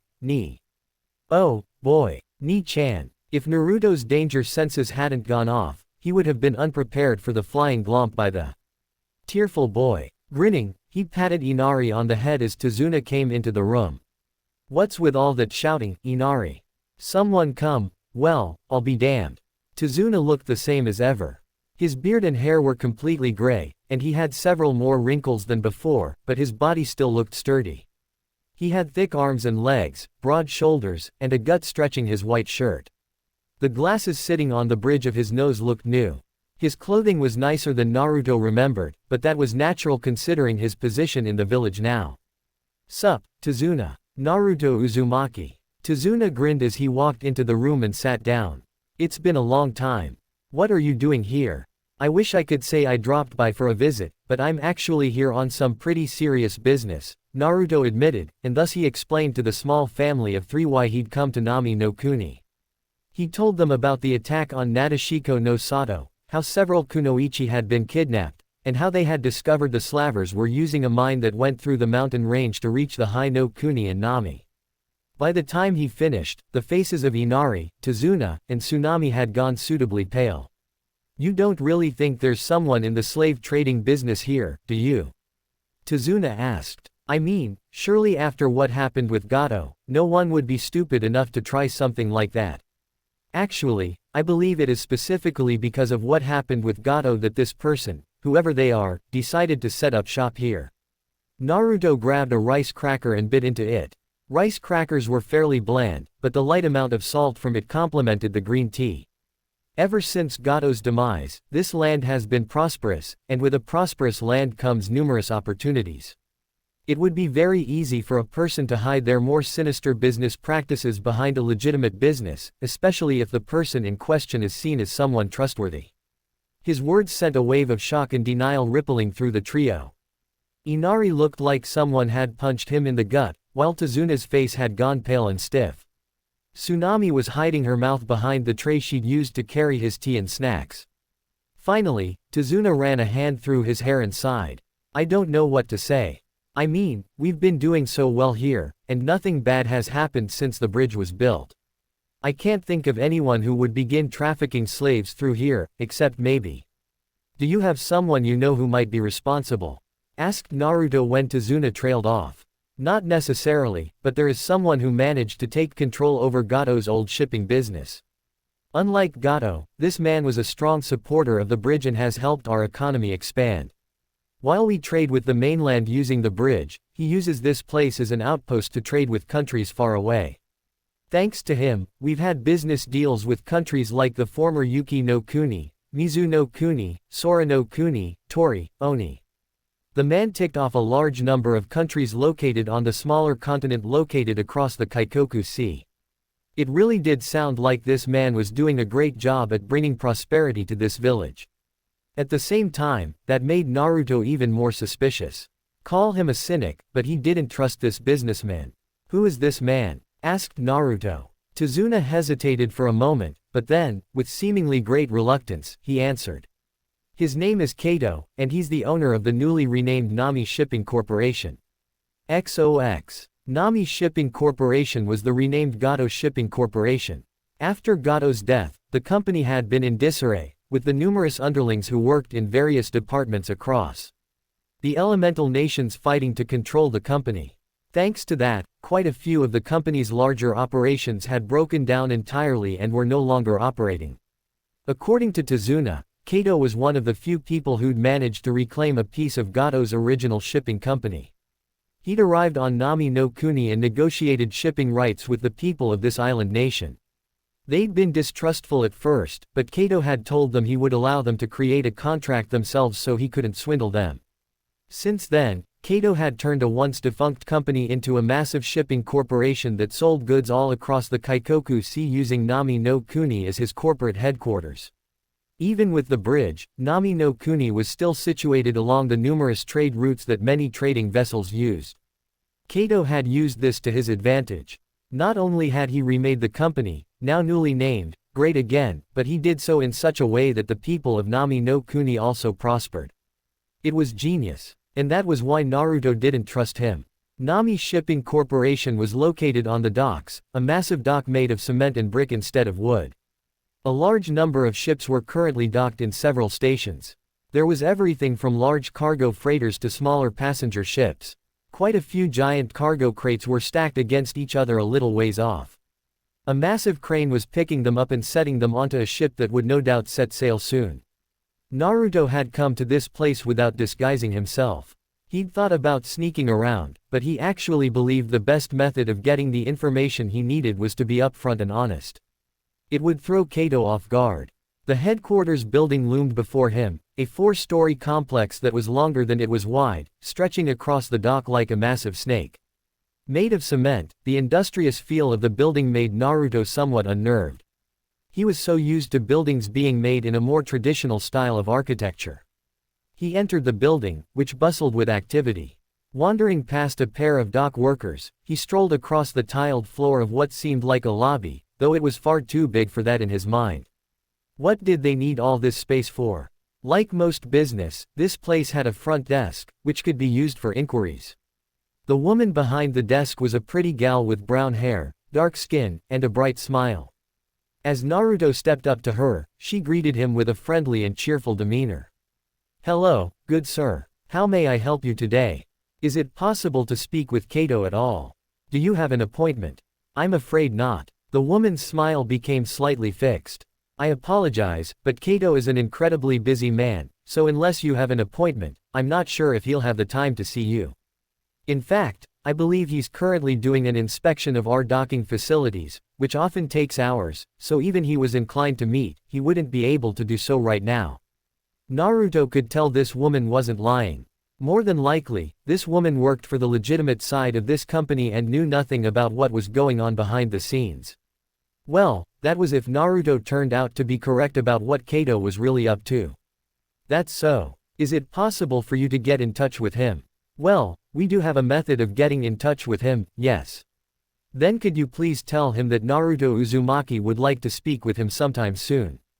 The woman was definitely not a native of Nami. Naruto would have known if she was, but her eyes widened all the same upon hearing his name. No doubt she knew the story of what happened in this country. It was apparently quite famous. Many of the people who'd lived in this country when he was a genin told stories about how Naruto and his team had saved this country from the corrupt Gato. Of course. I shall do so right away. Please wait for one moment." "Sure thing." Naruto stood around as the woman scurried toward a small comm unit. It wasn't like one of the earpiece comm units worn by Team 7 when they were doing missions in the village. It was bigger, bulkier, but it apparently allowed short-distance communication like the earpieces they used to wear. He could have listened in, but there was no need. The woman came back to him seconds later. He said he'll be right down. Sounds good. Thank you. Oh, of course. The woman blushed as she fiddled with the hem of her skirt. And, can I just say that it's an honor to meet you, sir? Sir. Naruto almost grimaced, but he contained it with a smile as he scratched his cheek. Ah, thanks. The woman was apparently a big fan of his. Her uncle had lived in Nami when Naruto was guarding Tazuna. According to her, he was one of the bridge workers that Naruto had saved, and he'd been able to witness a good portion of the fight. Her uncle told her the story of how Naruto and his companions had defeated the evil Gato so many times that she'd become enamored with his story. It was actually kind of embarrassing. About 15 minutes later, a tall, handsome man with articulate and almost delicate features walked into the lobby. His immaculate face spoke of someone with good breeding. Naruto would have mistaken him for a noble at first glance, but this man wore a business suit, something that a noble wouldn't be caught dead in. He had dark hair and dark eyes, and the polite smile he wore was deceptively sincere. You must be Naruto Uzumaki. The man extended his hand. I'm Kato. It's a great honor to meet you. Likewise. Naruto took the man's hand in a firm shake. Kato didn't seem to notice the chakra emitting from Naruto's palm. I've heard a lot about you from Tazuna. Ah, yes. The bridge builder. He's making quite a name for himself. Kato kept a smile on his face, though he quickly moved this along. I would honestly love to sit down and talk with you, but I actually am really busy. I'm assuming you're here for a reason. I am. Naruto remained polite as he explained the situation. Several kunoichi from Nadeshiko no Sato have been kidnapped. We managed to track them to Nami no Kuni, but we have no idea where they might be. As the head of a large company, I'm sure you hear a lot of things that most people don't. I was hoping you might have heard something. Kidnapped kunoichi. That sounds like a lot of trouble, though I can't say I've heard anything about it. Are you sure the kidnappers are here? Naruto nodded. Yes. They used a mine that went from Udon no Kuni to Hai no Kuni. The location is close to the Great Naruto Bridge, and since traveling via caravan is more likely to be noticed than traveling by sea. You believe there might be someone using the docking stations for the purpose of trading slaves? Yes. A troubled expression crossed Kato's face. It looked so genuine that Naruto really did have to wonder if this man might truly be innocent. He seemed guileless. If he was innocent, then it meant Naruto was not only barking up the wrong tree, but that he was accusing an innocent man. On the other hand, the cynic inside of Naruto was telling him this man knew something. I haven't heard of anyone trading slaves here, but I will admit that it's a large dock, and we have had problems with scrupulous individuals in the past. Kato sighed as an expression of remorse mixed with determination caused his face to both harden and age.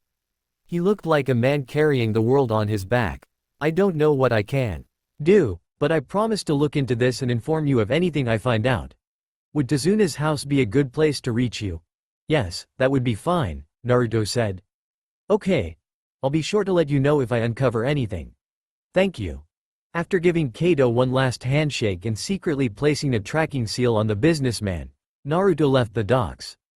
Thank you for watching. Please remember to like and subscribe, and I'll catch you in the next part.